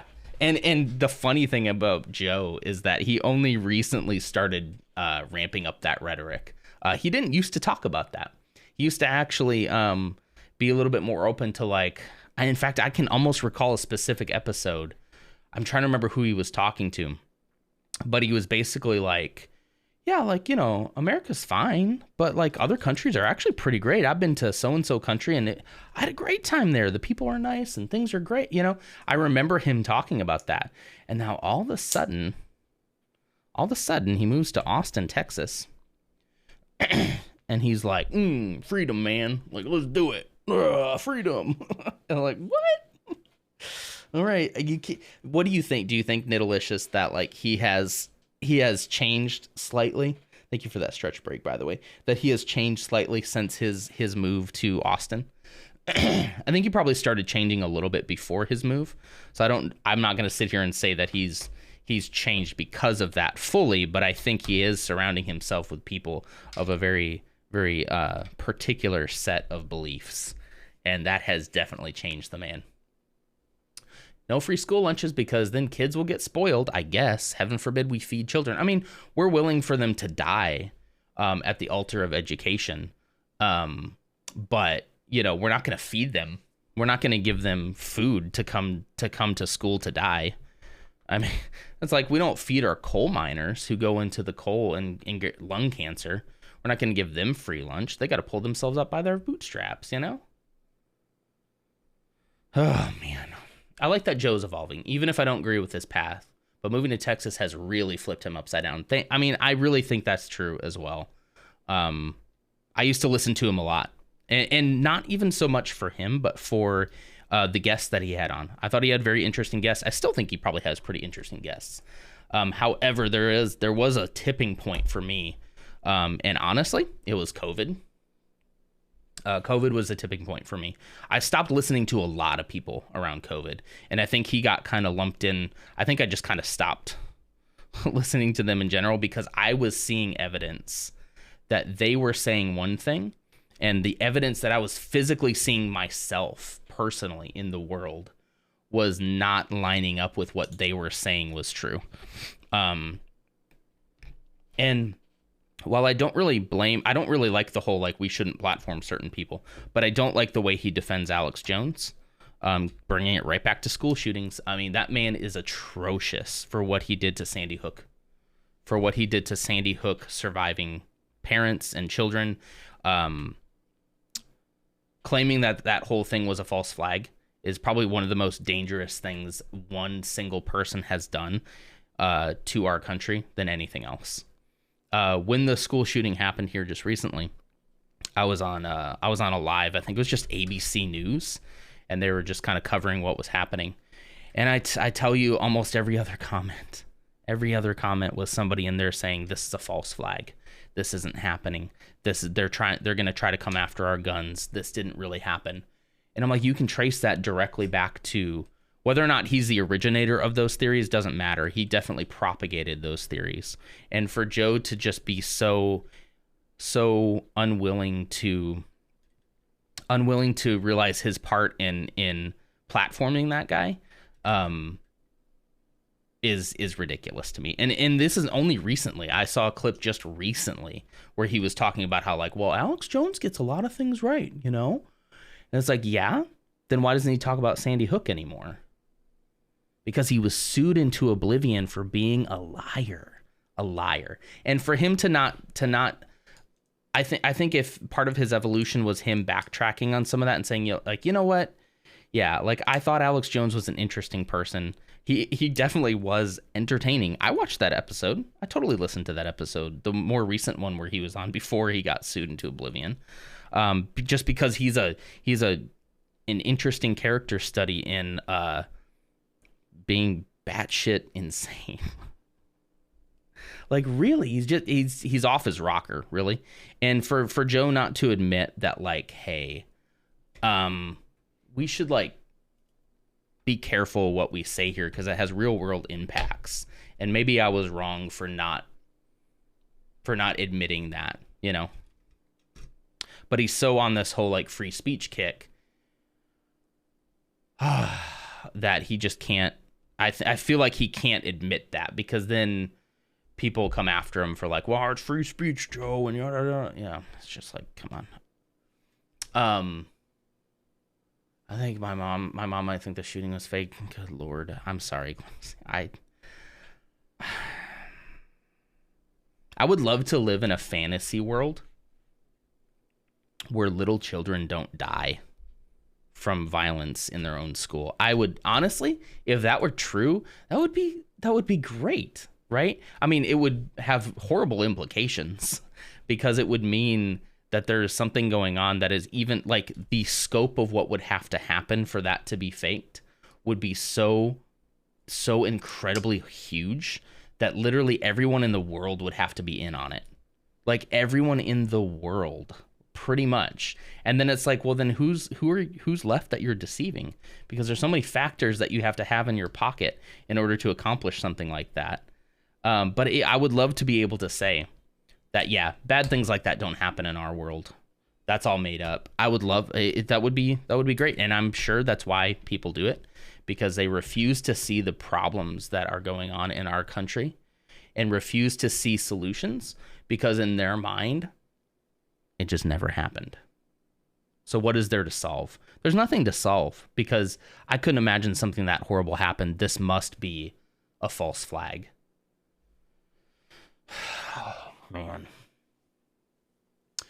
Back to Joe. He hasn't changed slightly. He's always changing. True.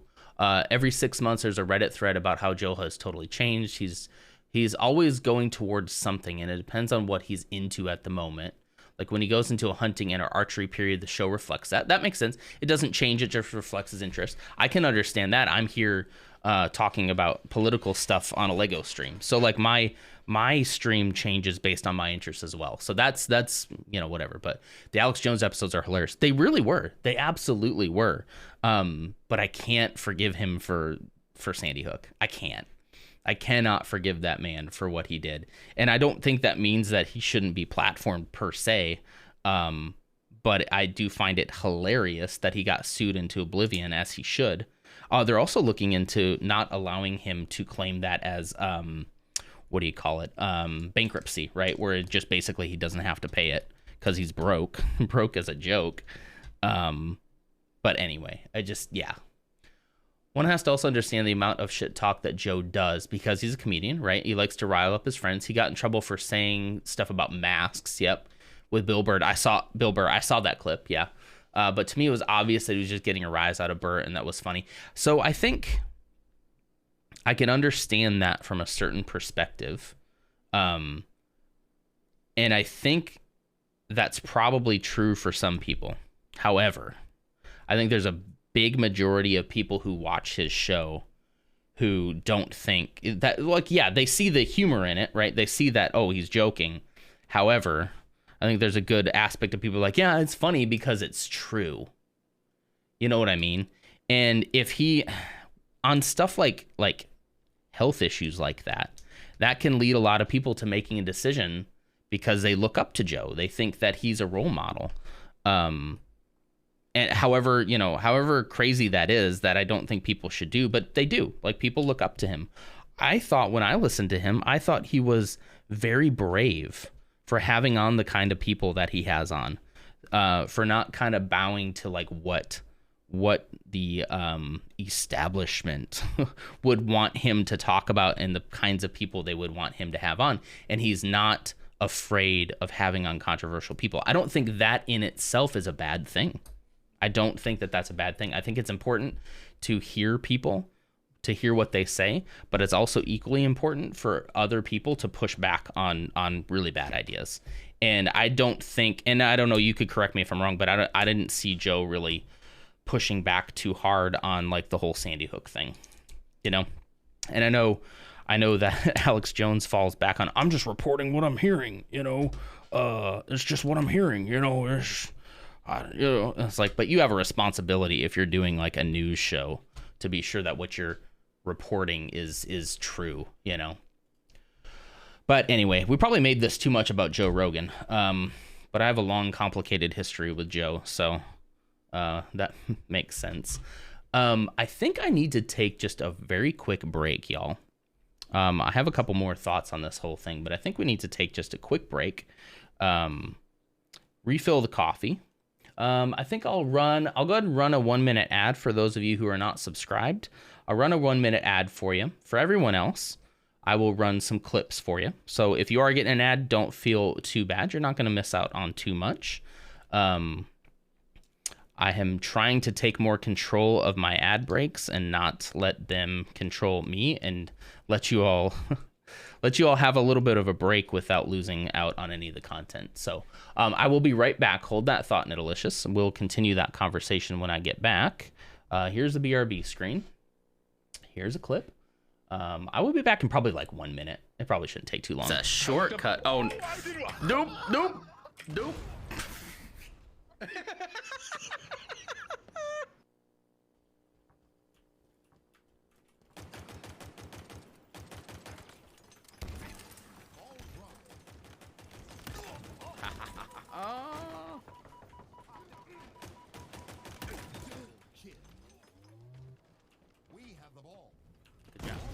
Oh, that was a hammer. Ooh. Well, the gravity hammer still hurts a lot, in case you were wondering. Get out of your comfort zone. I'm not comfortable right now. I'm in great pain.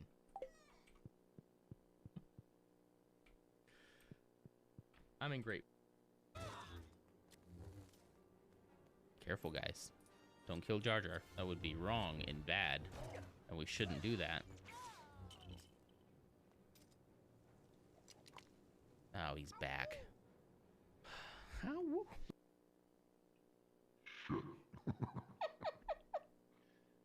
That sucks. Really thought that was gonna be Confetti Creeper.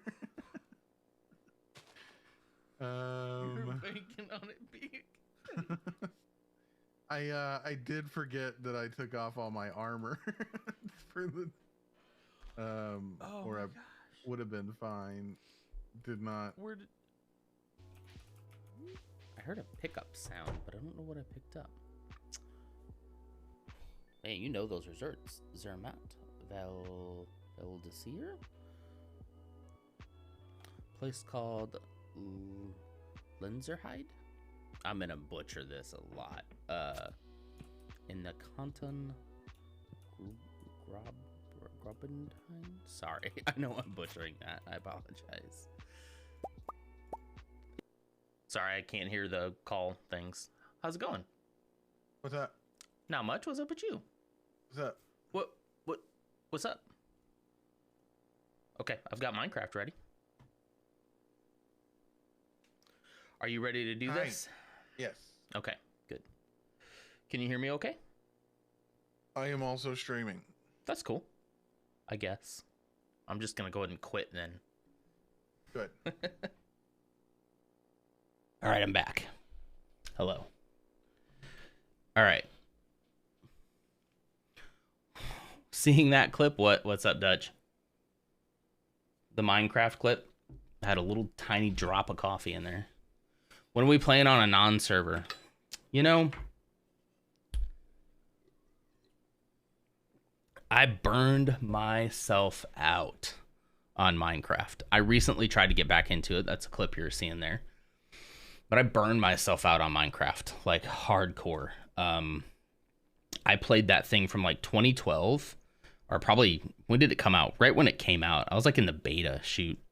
I played that from that time until just for years.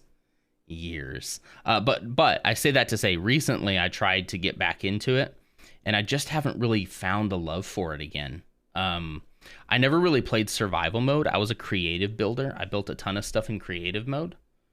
And so I find survival to be a little bit tedious before I can get to what I actually like to do, which is build.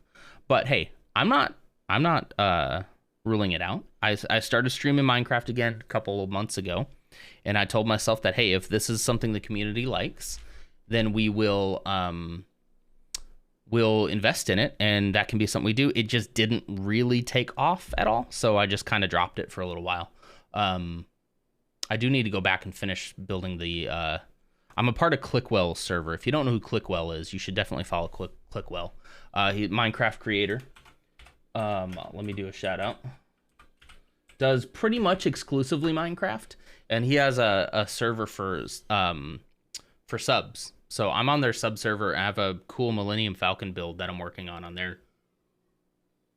I just haven't had time to be on there recently. So, but yeah, check out Clickwell if you're interested in that. But what about mod packs? I have tried some mod packs.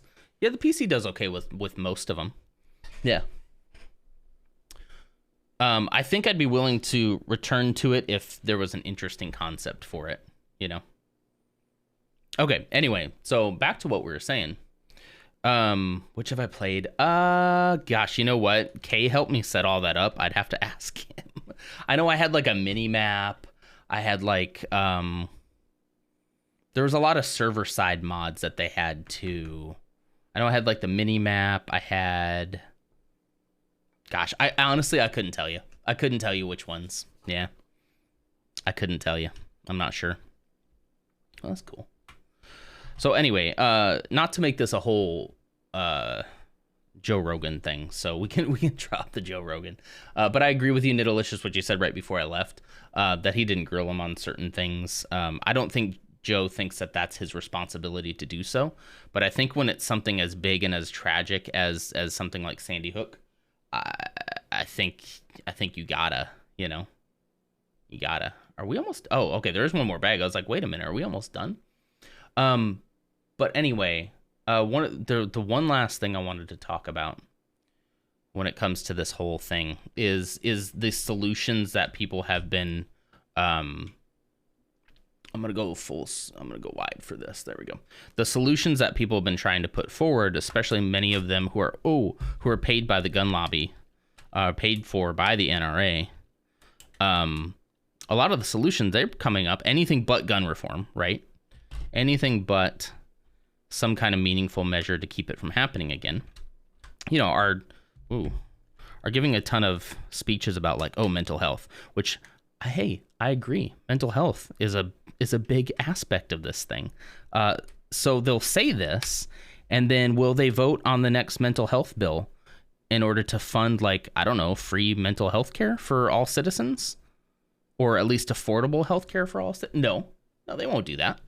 They won't do that at all. So all these solutions they're putting together, none of them are actually going to, like, happen. They're not going to do any of them because they don't believe in funding that stuff anyway. So it's like, I would agree that with people who say, this is a mental health issue. Yeah, totally. I don't think you can do what this man did to those children and not have some kind of mental health issue going on. Like, whether you realize it or not, like, that's really messed up. That cannot be a healthy individual. There's a lot of extra pieces too.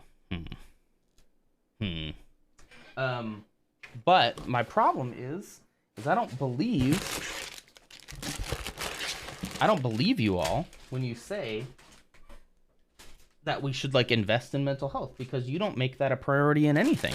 You don't make healthcare a priority. So why would we believe you when you say, like, we need to invest in mental health? We need to figure out what's going on here. It's like, but you're not going to. You're not going to do. The thing is you're not going to do anything. That's the real problem, is you don't want to do gun reform. Okay, well, what can we do? Well, we can invest in bulletproof doors for our schools. Okay, so you're telling me that you're going to pump more funding into our school system. Well, no. Then what are we doing, guys? Like, what is going on? Joe's not a journalist, comedian with a podcast that he does with his friends. Yeah, like, I understand all that. I understand all that. I just stopped listening to him. Because, well, I think that is how his show used to be. I do really feel like it's made a change. And I know you listen to him, and I'm not judging you for that, because I know you have a good head on your shoulders and you're probably looking at it the right way. But I think there's a lot of people who probably put him too much on a pedestal, right? Wasn't there a representative senator that recently tweeted that democracy wasn't the first goal Christianity is? Did they really?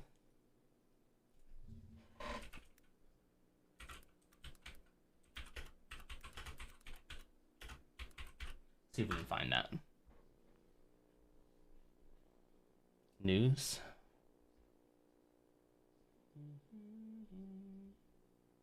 I mean, maybe they tweeted it and didn't make the news. We could go to Twitter, though.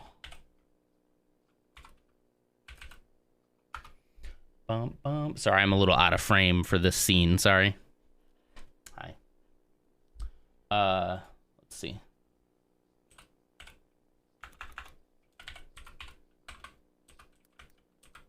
Surely the word democracy, democracy and goal. Latest.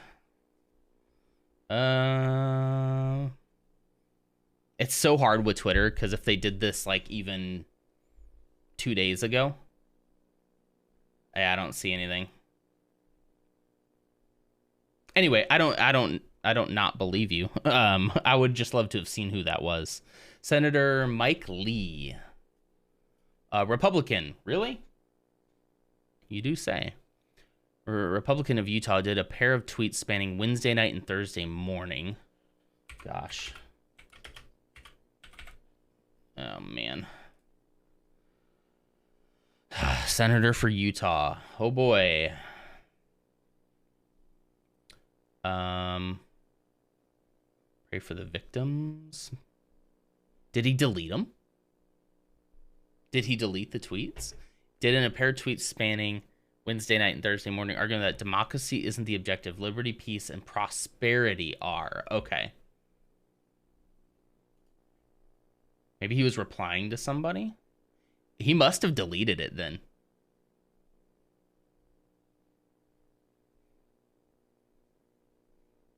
Look at it. Look here, May 19th.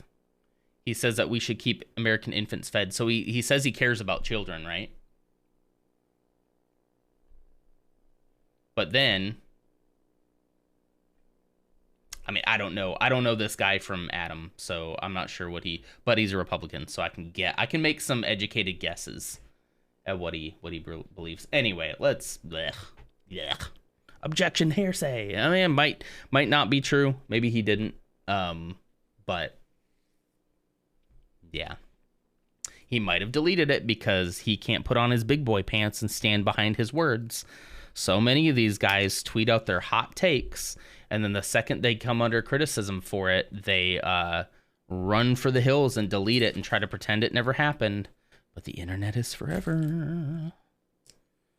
If I dug, I could probably go find the screenshots, but I don't care that much, honestly.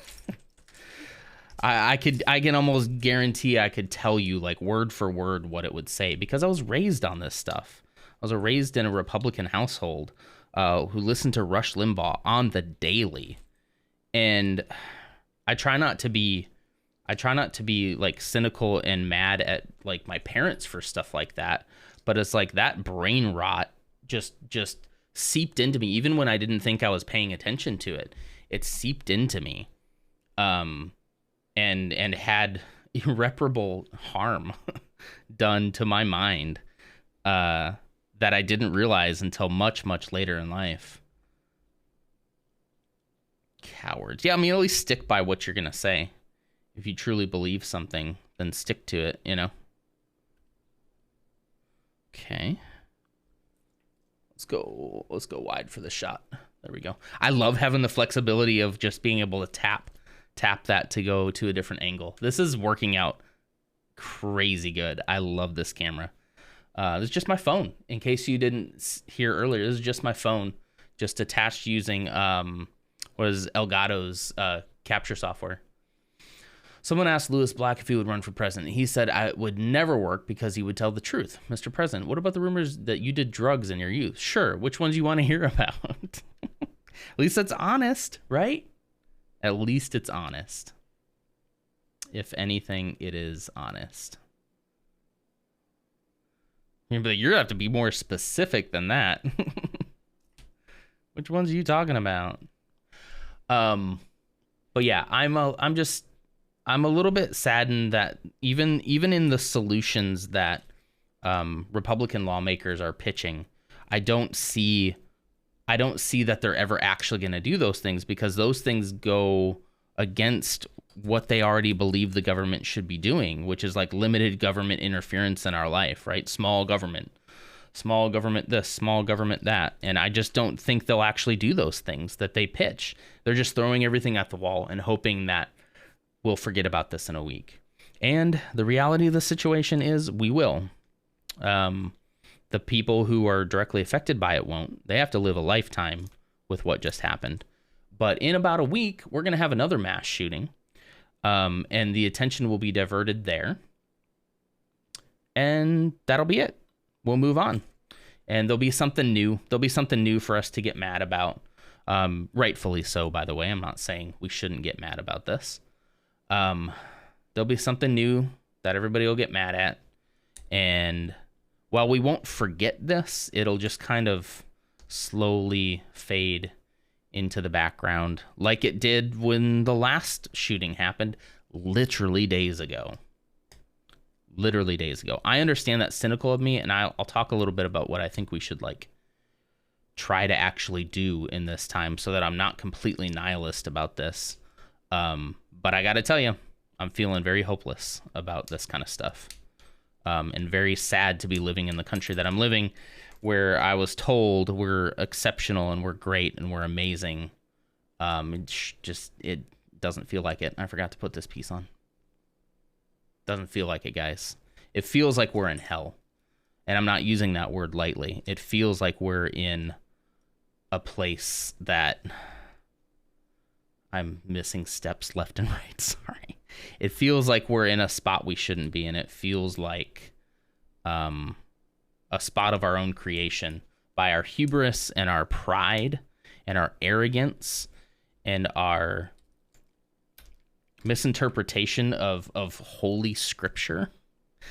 I know that sounds weird, but like I believe that. I believe we've been looking at things wrong for a very long time in this country. How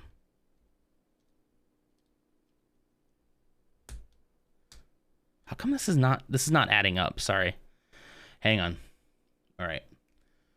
Except when it comes to women and sex, then the government is they're all up in your business when it comes to that, aren't they? Yeah. Sorry, don't use your teeth. Don't use your teeth, kids. Yeah, they're all up in our business when it comes to that. And that's a very hypocritical stance for them to take as well. That we're going to force our own morality on you. And force you to do what you don't want to do because it's the right thing to do. But they won't do the same thing to protect children who are already born, who are in school. Good kids who are members of society who are going to grow up to be voters, or would have grown up to be voters, but they can't now because they're dead. Because we don't do anything. Time and time and time again, we don't do anything.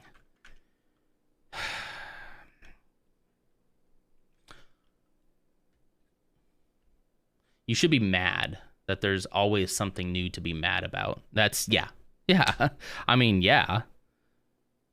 There's always another one. We've had like 200 something mass shootings in this year, in just this year. And you're telling me, and then the next highest one was I think Mexico, and it was at 8 mass shootings, which is bad. It's just like, hey, we should probably figure out what's going on in Mexico too. Those poor people are also suffering. However, like, guys, like, it doesn't happen. I think that's really sinking in this time. And I know that this is like going around a lot, but it makes a lot of sense. This doesn't happen in other countries. I really want that to sink in with people. It really sunk in with me this time. To my shame, it didn't really sink in that much before. I'm always sad about it. Always knew it was a problem. But like that fact alone, that this does not happen in other countries. Really, really let that sink in. Like those of you who are in other countries right now, like tell me that there are mass school shootings or mass shootings in general in your country. I feel like I'm becoming numb to all the atrocities happening. I understand. I get it. I'm not sure how old you are, Levi. And again, don't tell me, it doesn't matter. But for people like in my generation, we are a generation that got exposed to 9/11 on the TV. We turned it on like it was an event. We were pumped. It was pumped into us by the media. And I'm not saying that to say that it shouldn't have been, because I mean, it was a huge event. Of course it's going to be like, we need to have information about it. But I think, and then multiple other life-changing events, including a global pandemic and crashing of our housing and banking systems, a 20-year war that ultimately led to just us pulling out and being like, well, we're done here after we devastated an entire country. We just can keep experiencing these things, and we want to pretend like there's not going to be some kind of psychological damage in us. And that psychological damage is playing out. It's playing out in some people as the fact that they're feeling so hopeless that they'll go shoot up a school. That's how hopeless they feel. And for those of us who hopefully aren't as damaged by it, we just have this impending sense of doom for the rest of our lives, that this will keep happening and we can't do anything about it. I love how pro-life people claim they care about the lives of children, and they literally do nothing when it comes to the death of actual kids. That's the whole thing, Clumsy. I have complicated feelings on abortion as well that I think we could get into at a different time, because I'm kind of on this whole thing now. But I believe in a woman's right to choose. I'll leave it at that for now. It's vastly more complicated than that, but I believe in a woman's right to choose. I think a woman and her doctor should make the ultimate call at the end of the day. But I also believe we should be putting so much more focus on our quality of life right now in this country for the children that we force women to have. It's no wonder people don't want to bring children into this world, into this absolute hellscape. It's bizarre. It's really wild. It's sad. Like, ugh.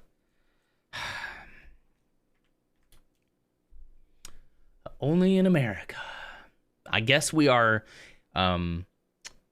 exceptional in the fact that exceptional doesn't always mean good and positive, right? It can also mean just crappy. I can't recall if it ever happened here. That's how often it happens here, right? Yeah. Largest thing we had in Sweden was a few years ago when a terrorist drove a truck towards a crowd in Stockholm. 5 people died, and that was in 2017. That's horrible. And like, we're not going to lighten that atrocity. Like, bad things do happen other places, but I'm talking about to this degree and to this frequency and with this kind of reaction. Every other country, if this were to happen, would be a catastrophe that no one would ever stop talking about until something was done to fix it. Some change was made to fix it. In fact, you probably wouldn't even have to talk about it that long before your governments would take action and change it. And that has happened in the past as well. There has been school shootings in other countries, and then they acted on it, and there hasn't been one since. And now, meanwhile, the fact that I can't even count on one hand how many school shootings we've had or mass shootings in just this year, I would need 20 people. I don't know if I'm doing that math wrong. I would need more than 20 people. More than 20 people to count it on our hands. That's how many there have been, and that's just ridiculous. Just ridiculous. And sad, and the fact that we're just clinging to our guns, like nobody wants to even talk about a solution because they're so terrified that the government's going to take their guns. And meanwhile, like, people actually don't even really want that. They just want common sense gun reform. Like the vast majority of people, unless you're just high on the Kool-Aid that is the Republican Conservative Party, you're probably like, yeah, we should probably make sure that people like that don't get a gun. You know, like, oh man. Found this from 3 years ago. There have been 10 violent incidents on schools in the Netherlands in the last 20 years. 2 of those involved firearms, 7 involved knives. In total, there were 7 dead. The most serious incident in a Dutch school, however, happened in May 1977. 105 children. Whoa. Oh, wait. And 5 teachers were kept hostage for 5 days by Moleken. Sorry if I'm not pronouncing that right. Used for 3 weeks before being freed by the Dutch army. No casualties. I thought you were about to say 105 students were killed. So like, in America, those 105 students would just be murdered, you know, just straight up murdered. So like, wow. I see how dark my mind has become from living in this country, where I'm assuming before I've even finished reading that 105 children died, and that was like, yeah, obviously that's what happened. Isn't that messed up? That's messed up. We're crazy. Like, we've lost our minds. We've lost our way. We have forgotten that we're supposed to be a group of people working together for common goals. And instead we become so concerned about left versus right politics that we can't even pass something to keep 20 kids.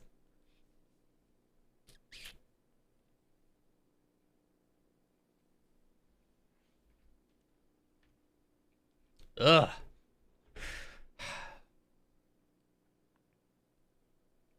To keep 20 kids from dying. Jeez.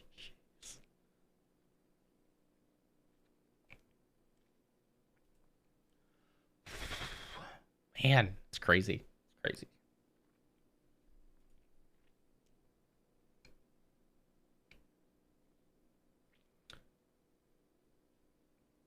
Kids would be dead, and police and politicians supporting the police would claim they were unavoidable casualties. Yeah.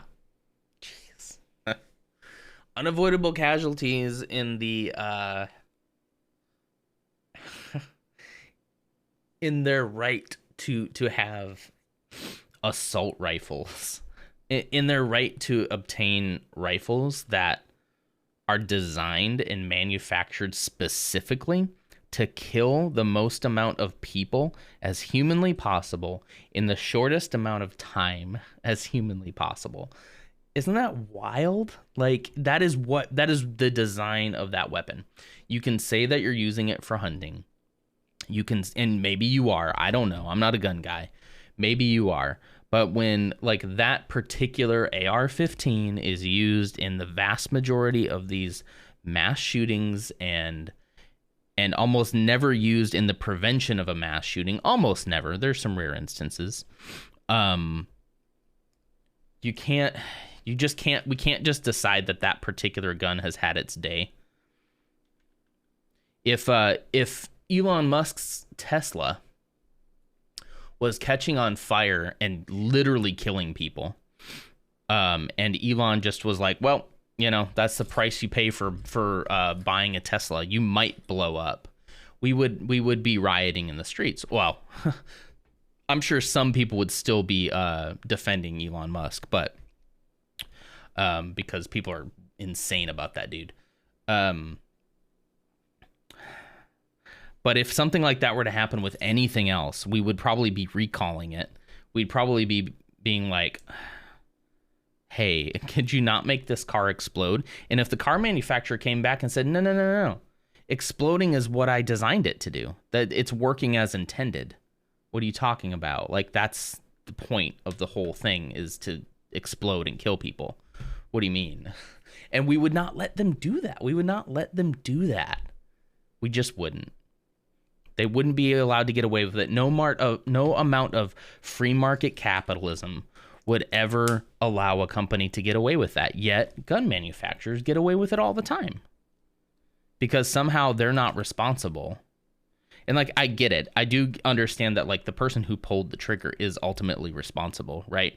There is a level of personal responsibility here. However, why are we making it so easy for these guys? It's so easy that you can just walk into a gun show or buy a gun online. I could right now, live on Twitch, I'd probably get banned for it. I could go onto a gun website and I could purchase a gun with you right now, live on Twitch. I would hope that Twitch would ban me for that, but I don't even know if Twitch would ban me for that. I don't even know if they would care because it's not illegal. I could go do that. It's not a bug, it's a feature. There's nothing ever more true than that. One of the biggest things I learned that kind of helped me politically understand a little bit more about what's going on in our country is the idea that it's not broken.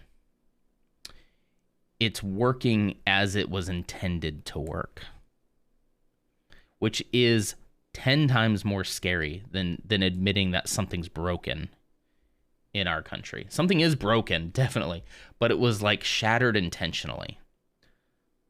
I truly believe that it's working as it was intended to work. Did I miss something here? Which is terrifying. No, that works. That's it. That really blew me out of a lot of things that I assumed about the US. I'm like, you know, if we could just fix X and Y, we're just a little broken here. We're just doing things wrong here, especially like our electoral system. That is working just as intended. It was designed. It was designed to make a point. It was designed to keep certain people from being able to make their voices heard louder than other people. And it was done so specifically to do that. Like, it wasn't just like an unintended consequence. I guess that's what I had thought about things like systemic racism growing up, even though we didn't have a word for it. But I was like, yeah, I think some of these laws can be used by bad people to do bad things, but it could be also used by good people. But the older I get, the more I realize, like, it's functioning exactly as it was designed. What was Clumsy saying? Have you seen the video of a child actor walking to a gun place and buying a gun without anyone batting an eye? I have. He also tried to go buy like cigarettes and like chewing tobacco, and they all were like, we're gonna need to see some ID. You know? Yeah. The video wasn't wild, it was calm, but it was wild. Yeah. It's, hey, welcome back, Lars Pan. We're in some heavy topics right now. Kid literally went to other places to try to buy alcohol, cigarettes, but it treated him like he was crazy. But guns, that was just fine. The guy was like, yep, that'll shoot real well for you.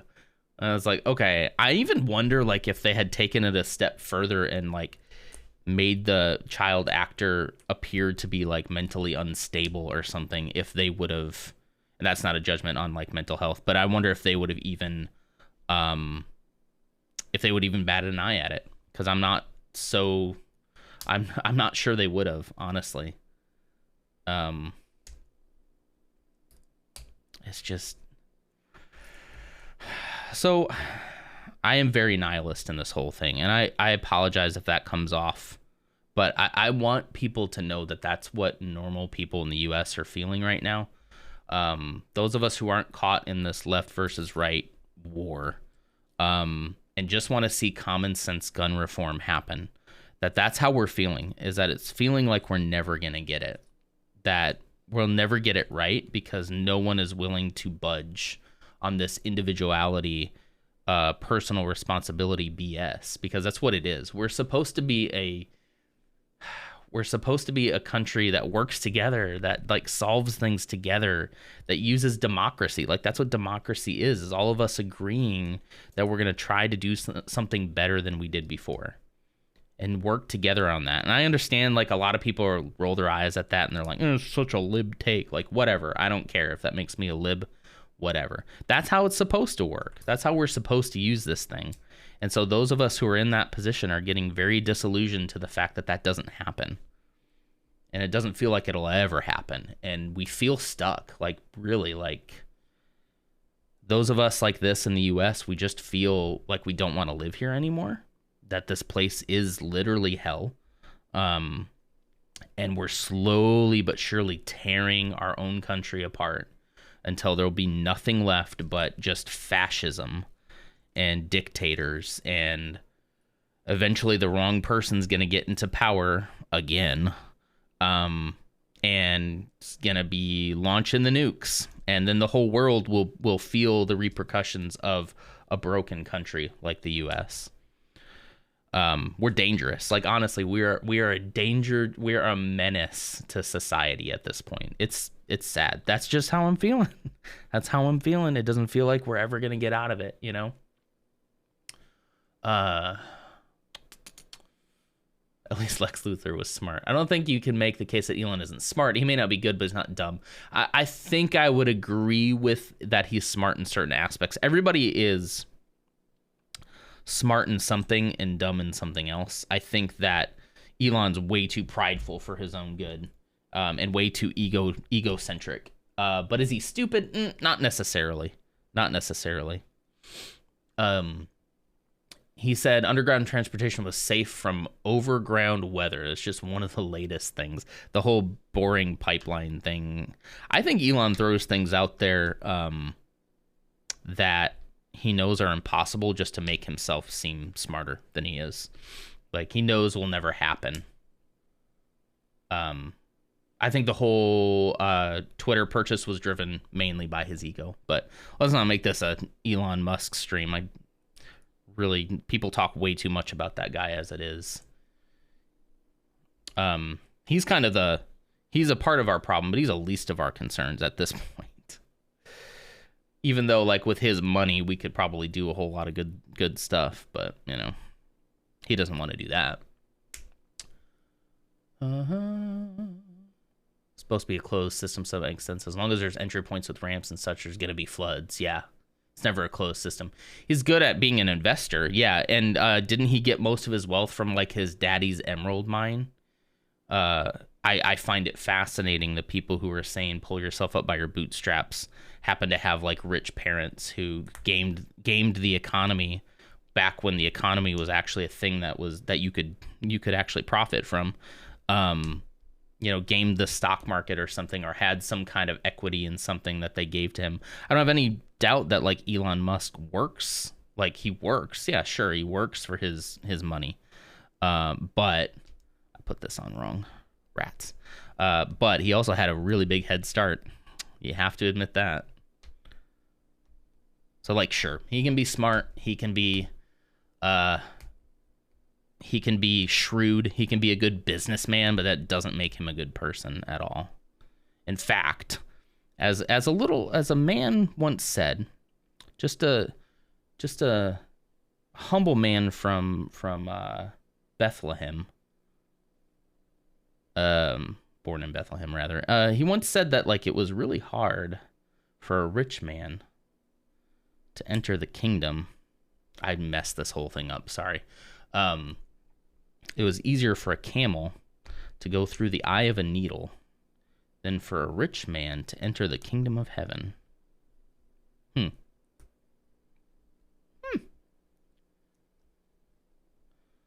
Not to throw the Jesus at you guys, but, like, I don't know if Jesus would be such a huge fan of Elon Musk.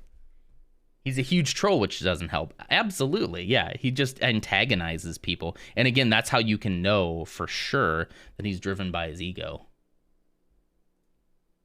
Probably focus down here a little bit more. There you go. Yeah, anyway. I don't want to turn it into an Elon Musk hate session, even though I could. Y'all people need Jesus. Yeah, the Jesus that I was taught growing up, just doesn't feel like the same Jesus that these people are following now. I mean that. Like, I don't know where I stand. I don't know where I stand on my faith lately. It's complicated, to say the least. Very complicated. A very complicated subject that I'm not ready to tackle publicly yet. But I grew up with this stuff, man. And this, I just cannot help but think that Jesus, who loved little children, who just wanted, he said that, like, gosh, it's been a while since I've read it, but basically he's like, if any one of you harms a hair on this kid's head, like, damnation is gonna come to you. And meanwhile, in the US, like, we're allowing our kids to just die at the altar of gun ownership. We're allowing, like, literal pedophiles in the Southern Baptist Convention.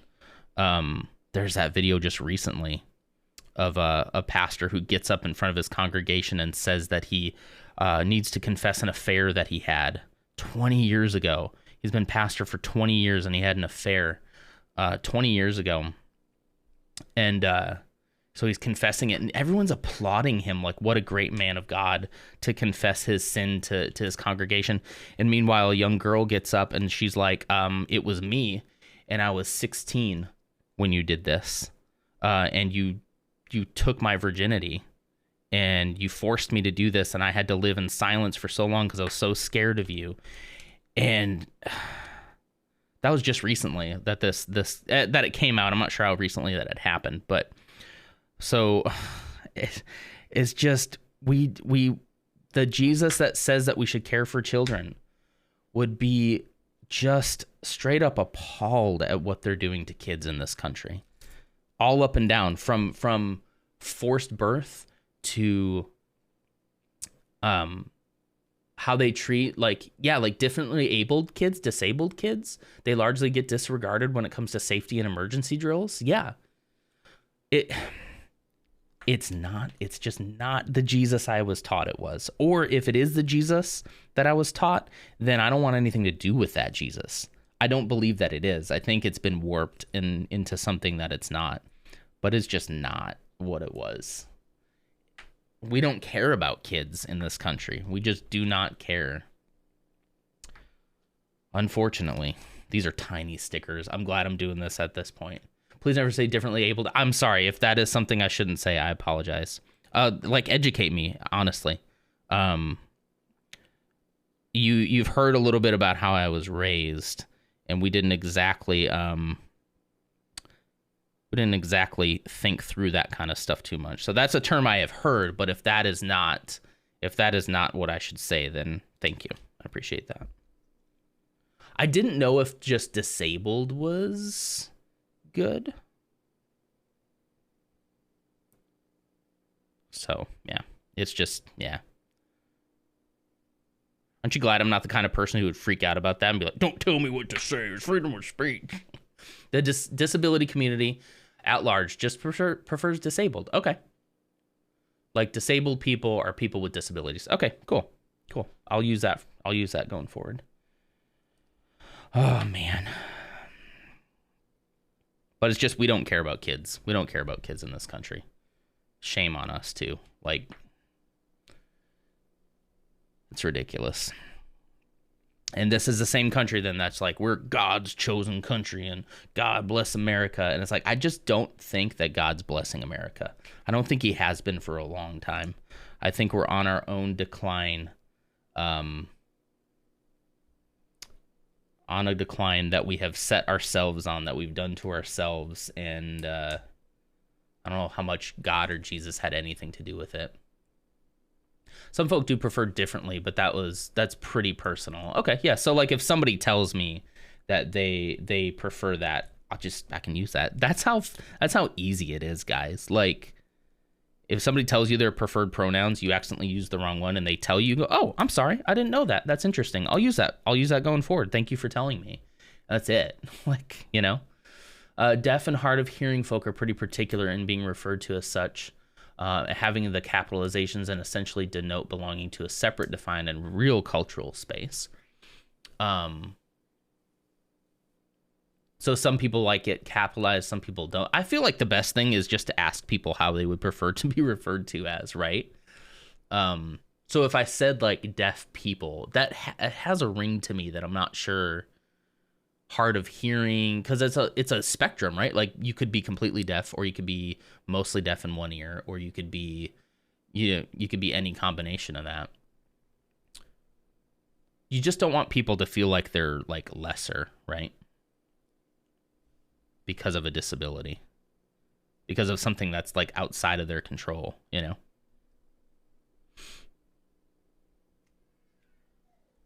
God said, screw everyone who isn't from this country, right? Yeah. We're the only ones left. We're the bastion keeping evil at bay. And that is kind of what some people believe, guys. That they're like, America's the last bastion of freedom. I was like, get out of here. Hey, bud. How you doing? How come this isn't working? This isn't working. Hey, bud. Look what I'm building. Look at the helmet. Helmet. This is a Dark Trooper. It's another one, yeah. There's one more after this. And then 1, 2. There's one in the box, and there's this one. The boy. High five. Huh? Trail mix? You're going to have trail mix? Oh, 2 helmets. 2 helmets. Are you going to go have some breakfast? Yeah. Okay. Yes. That's cool.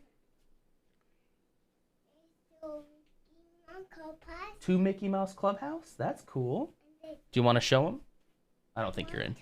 Here, do you want to show Mickey Mouse Clubhouse? Show it to them. How many Mickey Mouse Clubhouse? Can you count them? 1, 2. Yeah. I don't know why my sounds are so delayed, Dutch. Hang on. It feels like if I play it, it works like quick. Ready? Oh, it's not working at all. Something's up with my sounds. I'm sorry. Do I have a mod in here? I don't know where Troy is this morning. I could give you those points back though. Why are you making that? Why are you making that face? Yeah, I don't know why I'm not hearing anything either. Something's up with my sound, Redemptions. Hi. Yeah, it's a helmet. Look at this. Isn't that cool? He started doing that thing with his eyebrows. I don't know where he gets it from. Mwah. Okay. Oh, you want the brick separator? I still need it for a couple more things. I need to put 2 more stickers on. But when I'm done with it, I will give you the brick separator. Okay? Sound good? Yeah. Okay. You want to go eat some breakfast and I'll finish this up? Oh, good job sleeping last night. You didn't wake up at midnight, or 4 a.m., so we're good. We're good. Let's see what I do. It's awesome to get to discuss these things and not have to deal with exactly the anger and annoyance. Yeah, I can't believe people who would be like angry about that. I get more like, I don't get angry, but I get worried. I'm like, I don't want to offend anybody. So it's like, I get worried that I've offended somebody. So I also appreciate when, oh, it just gets centered on this. I should get back to this screen. I also appreciate when I can ask somebody that and they didn't get annoyed at me, which I find is usually the case. Most of the time, people are just trying to help you and not trying to like make you look bad, you know? Deaf and hard of hearing is a general grouping I've used in the community. I have some friends on Facebook who are really into the deaf and hard of hearing communities as well, and they're really into sign language. Hey, come on. So some of those I'm familiar with. I learned a little bit of sign language before college, but I've lost most of it because I didn't use it. Okay, go on. No, they didn't work for me either, Clumsy. Give me a year. 1992, 1994, 1997. How about 2001? Star Wars. Is that too easy? His dad probably. Yeah, like I probably use my eyebrows a little too much. Yeah. Anyway, so thank you for listening to my little rant here. I don't know if I have much else to say, honestly, about this whole situation, other than like, in my old life, I would have said pray for America, but I don't even know anymore. Like what? I don't know. There's probably little that those of you outside of the U.S. can do. Those of you who are in the U.S., I know this is a very like. People would say this is a very lib take for me. But we do need to vote. I get that, like, I'm disillusioned by the voting too, because I voted for our current president. Understanding that, like, you know, he's probably not the greatest, he's not going to be like the greatest president of all time, right? But understanding that at least we'd have someone who, one isn't Trump. That honestly was a big deal. Like, it was a big deal. But somebody who would really fight for the things that we thought were right. And I'm not seeing a ton of action from him, so I'm a little bit upset by that. Trying to figure out how this stuff all goes in here. Hang on. Let's zoom. Let's do a zoom. But I do think that far more important than the presidency. Oh, we got to turn this around. Far more important than the presidency, honestly, is local, state, and midterm elections, and the elections for Congress and Senate and all that stuff. Because honestly, that is where things go to die. That is where the real power in the U.S. is held. Let me focus for you. How about 97 UFO instead? That works. Star Wars? I never would have guessed. I do like the old UFO line. That's pretty cool. But anyway, so I know this is a very, like, you know, I've been a little nihilistic here, and this is a little slightly more hopeful. But it's like real change happens in the U.S. and in our electoral system, not necessarily by the president, while important, isn't the end-all, be-all. What's far more important is local state elections, things like that. And the midterms coming up are a big deal, like a legitimately big deal. And I don't want anyone who is in the US here who's currently listening to the sound of my voice, I don't want you to take that for granted. So if you really do want real change, it may not happen as soon as we do it. It may take us a while to get there because American politics is notoriously slow. But if we can get enough people to be able to push through the kind of legislation that needs to be done for something like this, they can't stop it.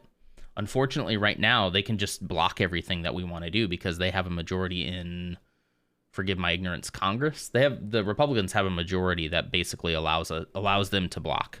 And we need a supermajority in order to be able to get things done. So as much as like it's great to vote for the president, and we should have, and I do not regret my vote for Biden, I think that we need more than that. We need way, way more than that because literally lives depend on it. Children's lives depend on the way that we vote today will affect children's lives years down the road or months down the road. Because we'll probably have another mass shooting. We'll probably have several more mass shootings before we even get to midterms, much less 2024, which is shaping up to be a crap storm as well. I always censor myself. That's the religious person in me. That's that religious indoctrination that I had most of my life. The neighbor's already done washing his car. Are you saying that I should do something more productive than this? Uploaded some pics to the Lego channel. Okay, I'll check it out. Were you hoping the neighbor would wash your car as well? He washes his car like every Saturday morning. Every Saturday morning. I appreciate his tenacity and his stick-to-itiveness. Is that a word? Oh, this is the little front thing. That's cool. Okay. Here, we're going to zoom back out. And we're going to go wide. I love this. This is so cool. It's the little things, you know, the little things that just keep you moving. Whoops, his little nosy popped off. Why did a little nosy pop off there? Okay. Look at that. How cool is that? Yeah, pretty sure every week. I don't know. Maybe Mrs. Nodder has noticed a week that he hasn't, but pretty much every week he's out there washing his car or washing his truck. This feels like a lot of leftovers still too. I know I keep saying that with every bag. One more bag. Thank you all for putting up with or talking to me about this. I've been avoiding talking about it publicly just because I knew I'd be very emotional about it. As we should be. But I'm just tired of like nobody. I don't know. I'm just tired of nothing happening. It's really, really, really, really, really sad. That being said, Nidalicious, if you all have room for us in Sweden, you're in Sweden, right? Am I right about that? That is the land of my people. That is where my family originally hails from Sweden. I think about my great-great-grandfather, I think, came over on the boat, changed our last name because he thought it sounded too Swedish. So he changed his last name to a name that remarkably kind of sounds a little German. There's some family history I should probably try to work out, huh? But yeah, I'm dead honest right now. Currently in Oslo, Norway. That's right, but hopefully be back in Sweden by the fall. Lars is in Sweden. Okay. I thought you were in Estonia. Were you just born or raised in Estonia or have a tie to Estonia? I'd love to have you over in Dutchland. I'd go to Dutch. Okay, seriously, like being serious. How does one even go about something like that? I know that there's complications on our side because like I'm still going to have to pay taxes to the US government until I actually like literally give up my citizenship. Moved to Sweden in 2018. Nice. 2019. Okay. But like I know there's going to be like hoops I'd have to jump through on our side to even have them allow me to do that. And I know a lot of countries don't just take people, right? Like I know in Canada, you have to kind of like prove that you would be a benefit to their society. Like, what's your skill? I build Lego sets on Twitch. A little out of focus again. I build Lego sets on Twitch. Is that? You'd still have to pay taxes even if you don't make money in the States? Yes. As long as you are a U.S. citizen, you are still paying taxes to this glorious land, even if you don't live here. Until you actually renounce your citizenship entirely. It's wild. Because what else would they want from you other than just your money?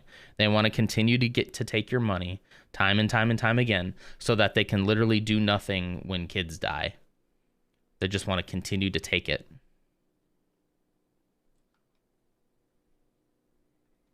It's like I don't mind paying taxes, guys. I'm a believer in taxes. Taxes are good.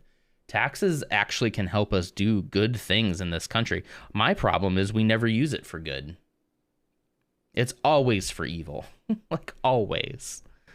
Or for inaction. Like our taxes typically just go to the military to go fund the military industrial complex.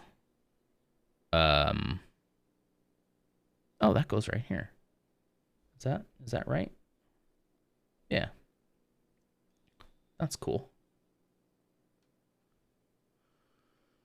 Property taxes. I don't think property taxes. I think if you don't own property, you wouldn't pay property taxes, but probably income. I think it's income. So if I'm making income over there, I still, as long as I'm a citizen, I still owe that income tax to the government here. Has anyone inspired you with brunch this week, or should I make breakfast? You should make breakfast. Can't afford brunch every weekend. That's messed up. If you don't make money in Sweden, you don't pay taxes in Sweden, bar property tax and such. If you own a bunch of stuff, then that makes a ton of sense. Again, I'll pay taxes. Like wherever I end up going, I'll pay the taxes because I do believe that like that's part of like what we can do as a society to better things. But it sure would be nice if we use those taxes for things like healthcare and gun reform and mental health and just all that stuff that we just refuse to put money into. School, lunches for our kids. Like, come on. The tax agencies in EU communicate. Yeah. I make money in Norway. Sweden doesn't see a dime of that. I feel like if you don't live somewhere, you shouldn't have to pay taxes there, right? Is that crazy? Is that too radical of me? I don't think it is. Be like, hey, I've sold my house here. I have moved over to this country. They have given me, I don't know if I'd get like citizenship right away, but like they've given me, I'm allowed to be in this country now. I would like my tax money to go to this country where I believe that it's going to be best put to use. So I'm not going to be paying you anymore. And they'll be like, nope, we're sending the IRS after you. Like you don't get to do that until you literally say that you renounce your citizenship and you fill out all this paperwork and it's a whole ordeal because then they're just like, well, then fine, you're never coming back. Like, I think you pretty much seal your fate at that point. And it's like, good luck ever coming back to the greatest country in the world. Sorry if you want to like visit your family or something. It's not going to happen. Blows my mind that kids still have to pay for school lunches, right? We were talking about that earlier, but it's like they can go to school and get shot, but they can't go to school and get fed. Yes, please. Thank you. I should be hopefully done pretty soon. Man. Yeah. Non saying, I do pay taxes so much, I'm starting to wonder if he actually does. Shh. Yes, IRS. I pay taxes. I'm not gonna pay taxes out of protest, you know? Oh, I forgot to put a sticker on. Curses. Okay. Sticker number 1. So my boy loves these separators. And so I told him when I was done with it, I would give him the separator. I don't know what he does with them. They kind of disappear. So I'm gonna find a bunch of brick separators somewhere. Oh. Shall we zoom? Whoop. Whoop. What do you think? I'm thinking it needs to come over to the left a little bit more. Getting it centered on a piece like this is a nightmare and a half.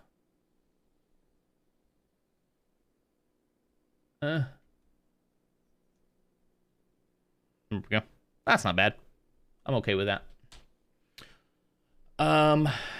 You don't need to know. Don't worry about it. They're in his Duplo box. He's got 3. Yeah, I was gonna say, I think I gave him the last like 3 that I built from this helmet series. That's funny.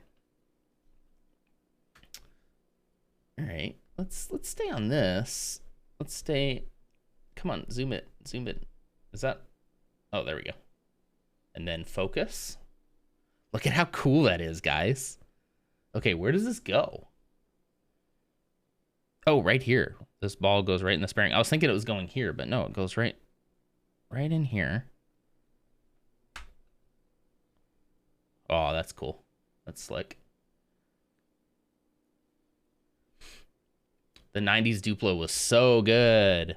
Duplo is fun. It's such a good in-between for them. Like, he calls them his Lego set. He goes, my Lego set.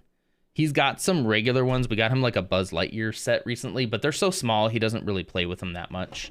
But he does play with this Mickey Mouse Duplo train that he got for like, was it his 2nd birthday, I think? He wanted to watch Cool Buzz, which translates to his YouTube channel, comparing different Buzz Lightyear toys. I feel so weird about that. I'm conflicted on that, Mrs. Nonder. It's like, I like how much he likes it, but also it's like, I don't know. We can go down some weird rabbit holes with this. I just like the pipped top of the head. So like, you think they should have put like, they could have totally put more of these smooth surfaces on that. Yeah, and most of the Lego helmet collection does have the studs still exposed on top. Yeah. The colors are nicer now. Yeah, there's probably a lot more brighter colors now, right?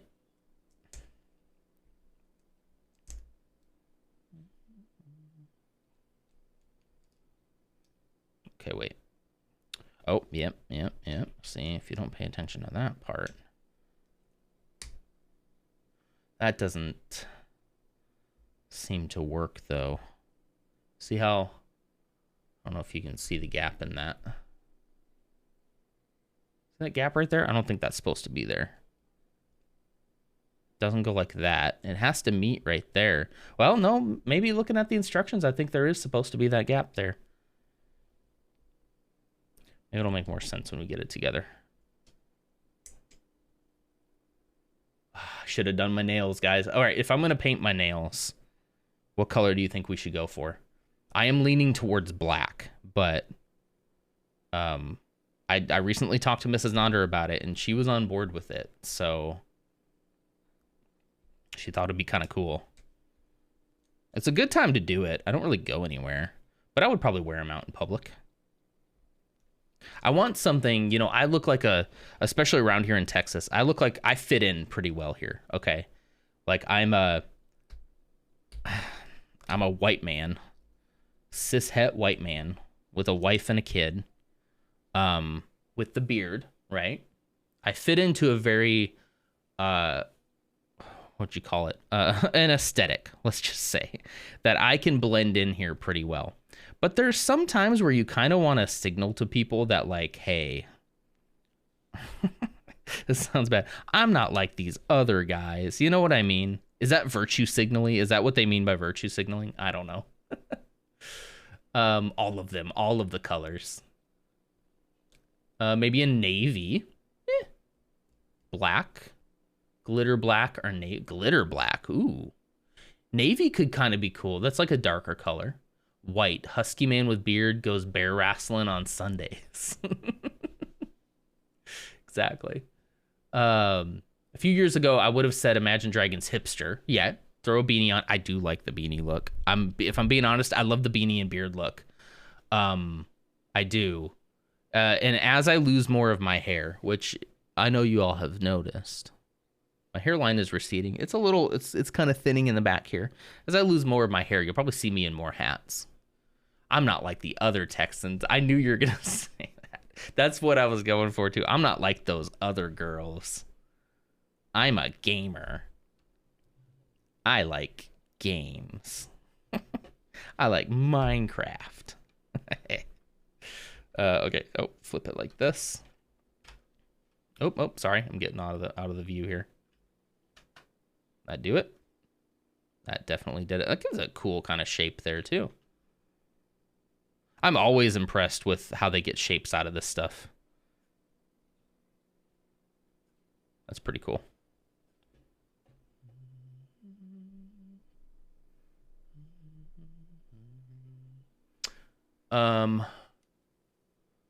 Totally noticed. My Vegatas, though? My Vegatas grow each year. Wait, what is that? Vegetas? Vegetas? Wait, what is that? I do love some good Lego shapes. The cleverness at which like some of these come together is just like, I have such respect for the people who design these things, you know? Like it's got to be just such an interesting process. Man, one of my dreams growing up, along with like being a pilot, would have been to work for Lego. I wonder if Lego has any remote jobs. Of course, they have locations in like Denmark and Sweden and stuff. So maybe if I could get a job with Lego, they would pay me to move out of the country. That would be a good reason, you know, to get out of here. Vegeta from Dragon Ball. I haven't seen Dragon Ball. I have never watched Dragon Ball Z. This is worse than Fro with his references. Non, please. I haven't watched Dragon Ball. You know what I have watched? I've watched the Dragon Ball Abridged. Have you guys seen that? The one that just makes fun of Dragon Ball Z the whole time? I have seen that. But I have never seen an episode of Dragon Ball. I know the memes. I know everything fell apart. Oh no. That was punishment. That was punishment. Oh no.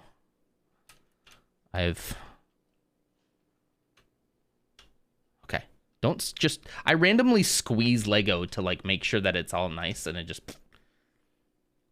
Yeah, Dragon Ball Abridged. Yeah. The abridged version. Yeah. The Dragon Ball. I never got into the anime. It missed me. I think probably if I had friends growing up, any friends, but no, particularly friends who liked anime, I probably would have gotten into it too, but I just didn't. So, and I've tried it. There's been some things that I've enjoyed. I enjoyed Attack on Titan. I haven't finished it yet. Because I stopped like when there was a little drought in that content. But I recently heard it came back and they're like finished out the series, so I need to finish that. Not to flex, but I've had one friend. I had so few friends growing up, guys. Like, it is probably the reason why I'm so socially awkward. I'm pretty good here on camera because we got a nice barrier between us, but I am pretty awkward in real life situations. I have a hard time. I'm in my head about it the whole time is the only problem. I'm like, am I sitting weird? Am I doing something weird? I feel like everyone is looking at me when I'm out in public. And I can pretty much attribute that directly to the fact that I just didn't have many friends growing up. I just wasn't socialized. And that's a problem.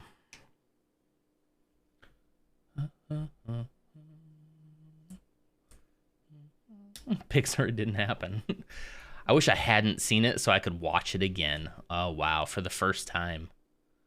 It's that good. We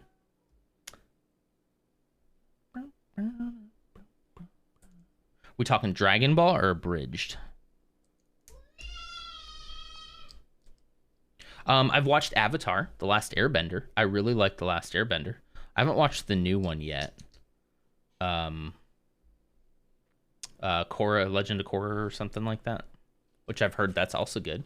Sword Art Online. Did I miss? Okay. Anyone seen Sword Art Online? I watched the pilot of Sword Art Online and then I didn't watch anymore. Now, don't take that the wrong way. I intended to watch more and I just forgot. And that has been 10 years ago. One of my friends, so you all know him as Vecnaminous in chat, plays with us on Tuesday nights with The Division. He introduced me to a lot of anime. He was like, you really need to give it a shot. And his recommendation was Sword Art Online. What is the one with the boy trapped in the metal body? Full Metal Alchemist Brotherhood. Oh, look at that. Did I do it first try? It's a little crooked, but I'm fine. I can give up on it. And I think maybe he had said Attack on Titan too. So he gives me anime recommendations all the time, and I just don't listen to him.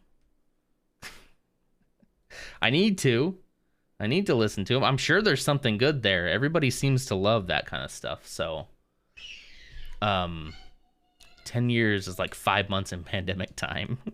It just, you get so lost on, like, there's so much to watch that you almost forget what you even have available. I need to have a list. Korra was really good. One anime that's definitely worth watching is Erased. I enjoyed the I haven't heard of Erased. I'll have to check that out. But I enjoyed the Netflix Castlevania. I enjoyed that. I thought that was pretty cool. I think I finished that. Yeah, I think I did. Which I know isn't that like American animation, which I think is different than what we consider just like anime, right? It's on Erased is on Netflix as well. Netflixed. Why did I say Netflix? Thank you.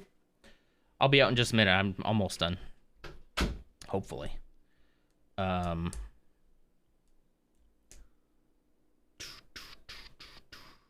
The ending that leaves the idea open that Korra might not be a straight woman and the internet lost its damn mind with bigotry. Why? Why does it even matter, man? We talk about, like, wanting interesting characters, right? With depth and complexity. And then the moment they give them those things and give them something that makes them, like, a full-fledged character with, you know, feelings and ideas and a past and all that, then we freak out. Is that right? Hold on. Did I miss something? I did. I always miss putting these on. Woman not with a man, blasphemy. It's like, I just don't get I don't get the obsession, honestly, with like what other people do in their free time and who they choose to love. I don't get the obsession. Why would you care? Why would you care? You know? It's weird. It's almost because I feel like maybe they have fetishized, is that a word? Fetishized? Anyway, I feel like they have fetishized what would you call? I don't even want to call it alternate sexuality, but like any sexuality that's anything other than straight. I think it has been like sexualized to a degree that to a degree that, like, then whenever somebody like comes out, it's like this weird, like, ooh, you know, everybody's trying to think about like what they're doing in their spare time in their own personal life, and it's like, quit it. Stop thinking about people like that. Let people just do what they want, you know. The cartoon lady that I've been masturbating to might not be 100% into me, but enjoy the company of other people and other genders. How dare they? Exact. See, that's kind of what I mean. Like, it's just yeah, there's a piece. This is a piece missing.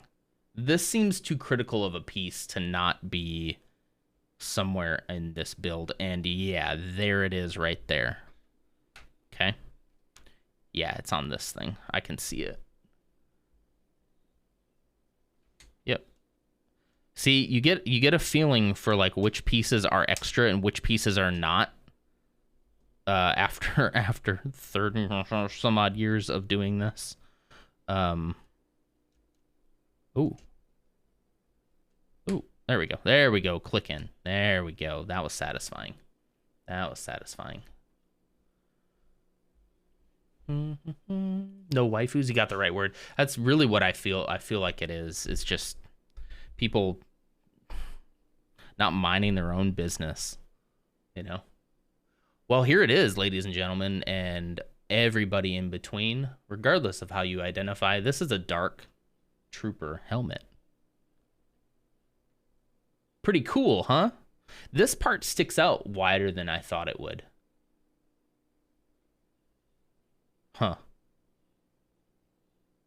That is actually a lot cooler than I thought it would be, honestly. Yeah. I'm surprised it took me the whole 3 hours. Don't like the peg still. You don't like this top. Yeah. All the other ones kind of have, so some of them have like a ridge going up that's smooth. But most of them have the studs kind of exposed on the top like that. It would be kind of cool on this particular build if they had, since there's a lot of the smooth here, if they had continued that around the head, but it gives it that distinct Lego look. I want to put my tongue in its eyes, but consensually.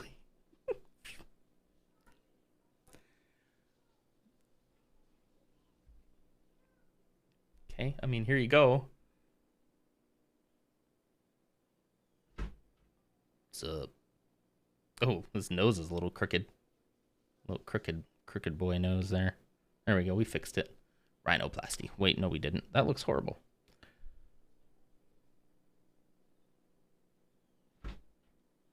Okay, we'll do this just for Lars, okay?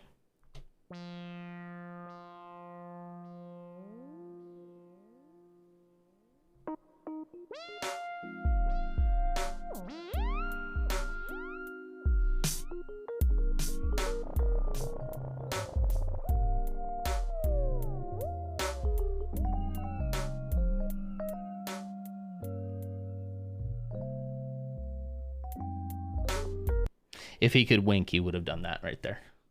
But he can't wink. So the eyes look like candy. Oh, okay, just because candy, not okay. All right, there you go. I was trying to simulate it like winking, but he can't wink, so because it's a robot. All right, I think that's a great place to leave you all. Thank you so much for joining in today.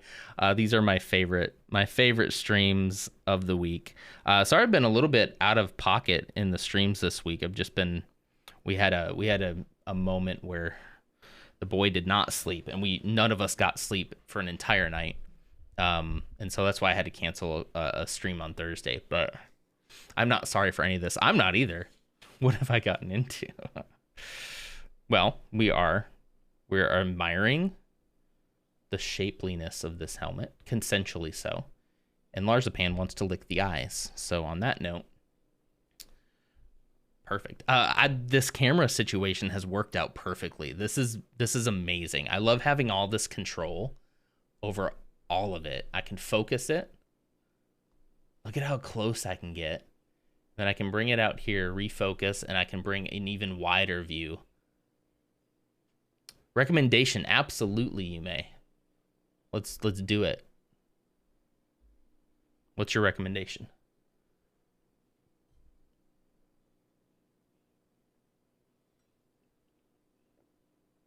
Ooh, we need to raid out as well. Ooh, I'm also going to take a screenshot. Smile for the camera, everybody that's here. I like to take a little screenshot as a recap here. And let me put it into Paint real quick so that I have it. Okay. Let's start looking at who we want to raid today. I'm going to move over a little bit. Is this going to be an NFT? Yes. If you'd buy it, let's do it.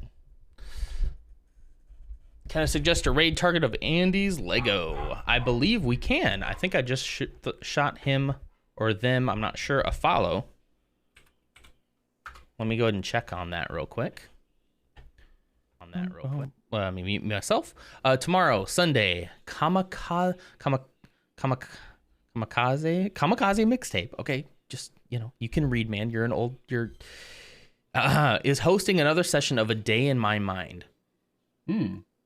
Which is a mental health stream that combines music and stories from people's lives. It's really good. That sounds awesome. 11 a.m. PDT. Let me throw them a follow so that I can. That sounds really cool. Kamikaze mixtape. Okay, I'm gonna throw a follow right now so that I can get, and I'll turn the Notifications on. There we go. Yeah, that sounds awesome. Let's try to do that if we can make it. Hold on. I just realized I wrote an entire go live thing on Twitter and I never posted it. So, oh well. Did non momentarily go illiterate? No, I'm in my mind about everything, so I double guess everything. That's just the stream. I get into my head and I think about the words I'm saying too much because I don't want to look like an idiot. But here we are. Here we are. Oh, not sure if Andy's still going for a while. Okay, let's do this quick. Andy's Lego, yes, I'm still following. Okay, let's do it right now, okay? Let me hit the end screen real quick. Thank you guys so much for hanging out. I appreciate you all. Thank you for all the bits today from Orb and Levi. Where's my credits? There's my credits. And we got, let's see, the raid from Ozzy, or from Fro as they call him. Thank you so much for that. I appreciate that. All right, no, don't end. Hang on. Raid. Andy's Lego. Go. Thank you for the bit. Did that work? Why did that not work? I'm a professional. Raid. Wait, what is happening? Raid? Wait. That's the wrong word. Exclamation, right? Slash. You gotta be kidding me. Raid Andy's Lego. Andy's Lego. Okay. He's just getting coffee. Okay, should we wait for him to come back before we raid? What do you think?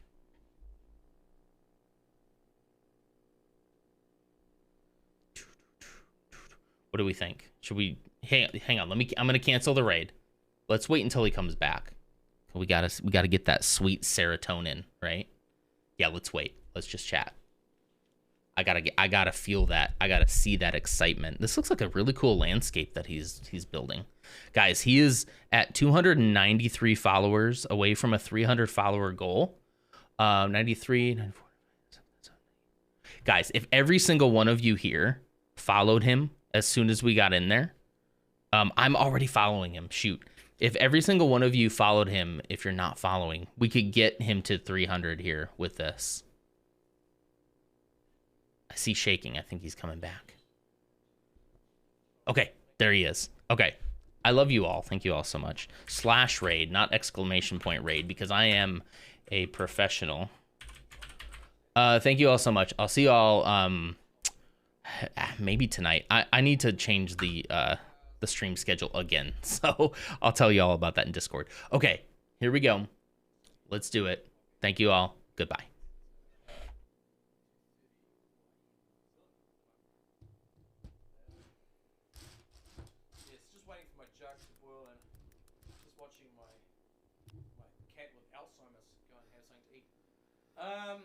Bro, Nonda, bro, how you going, man? Thank you so much for the raid, man. Thank you so much for the raid, man. How you guys going, man? Oh my gosh. Welcome in, everyone. Welcome in. Whoa, thank you so much for the follow there, man. Oh my gosh, thank you so much for the follow there again. I'm Andy. This is Andy's Lego. This is all my Lego here. I've just been doing like I hit my 300 follower mark sort of the other day. So I thought, well, I must do a stream, right? And I started building this mock like yesterday. So I thought, I mean, let's just make it bigger. So it started off with like one base plate, and now it's like at 11 already. And I just keep cracking it out, man. Just keep cracking it out. Doing great. Hit follow goal. Hey, yeah, man. I actually hit it. The follower goal's stuffed, but the sub one isn't. So hit that one. So I hit that one, yeah. Yeah, no, that counter's screwed on that one. But the sub one works. I know that much. So what I'm going to do tonight is I'm going to try and hit my sub goal. So if I can hit my sub goal, then I can go to sleep. If I don't, then I have to just keep going until I die, I guess. Looks incredible. Love seeing landscape. I like it with my ugly face, mate. Look, and you can see a bit better. See the corner. So this is pretty big scale. I'm going to pull it my way like a little bit. so you guys can sort of see this sort of scale we're going for, right? So it's getting bigger. Oh my gosh, dude! Thank you so much for that, bro. Whoa, and a Prime subscription too. Whoa, thank you so much for that, dude. I remember coming in and being annoyed on your channel not long ago, right? As you probably know, I helped sort of organise the weekend brick train, which is sort of underway at the moment. The other guys, this here's just me on my At least I'm not stuck in like covered under the stairs tonight. I know, right? I'm normally downstairs. I'm up in the lounge tonight, cause I'm in New Zealand here and it's fucking freezing cold. I got lung disease. I got emphysema, so I sort of can't do the cold very well. So I thought, nah, I'm not freezing my ass off down there. I've been building this thing on the floor. I'm like, I want my table. I thought if I'm bringing my table up here, I'm also just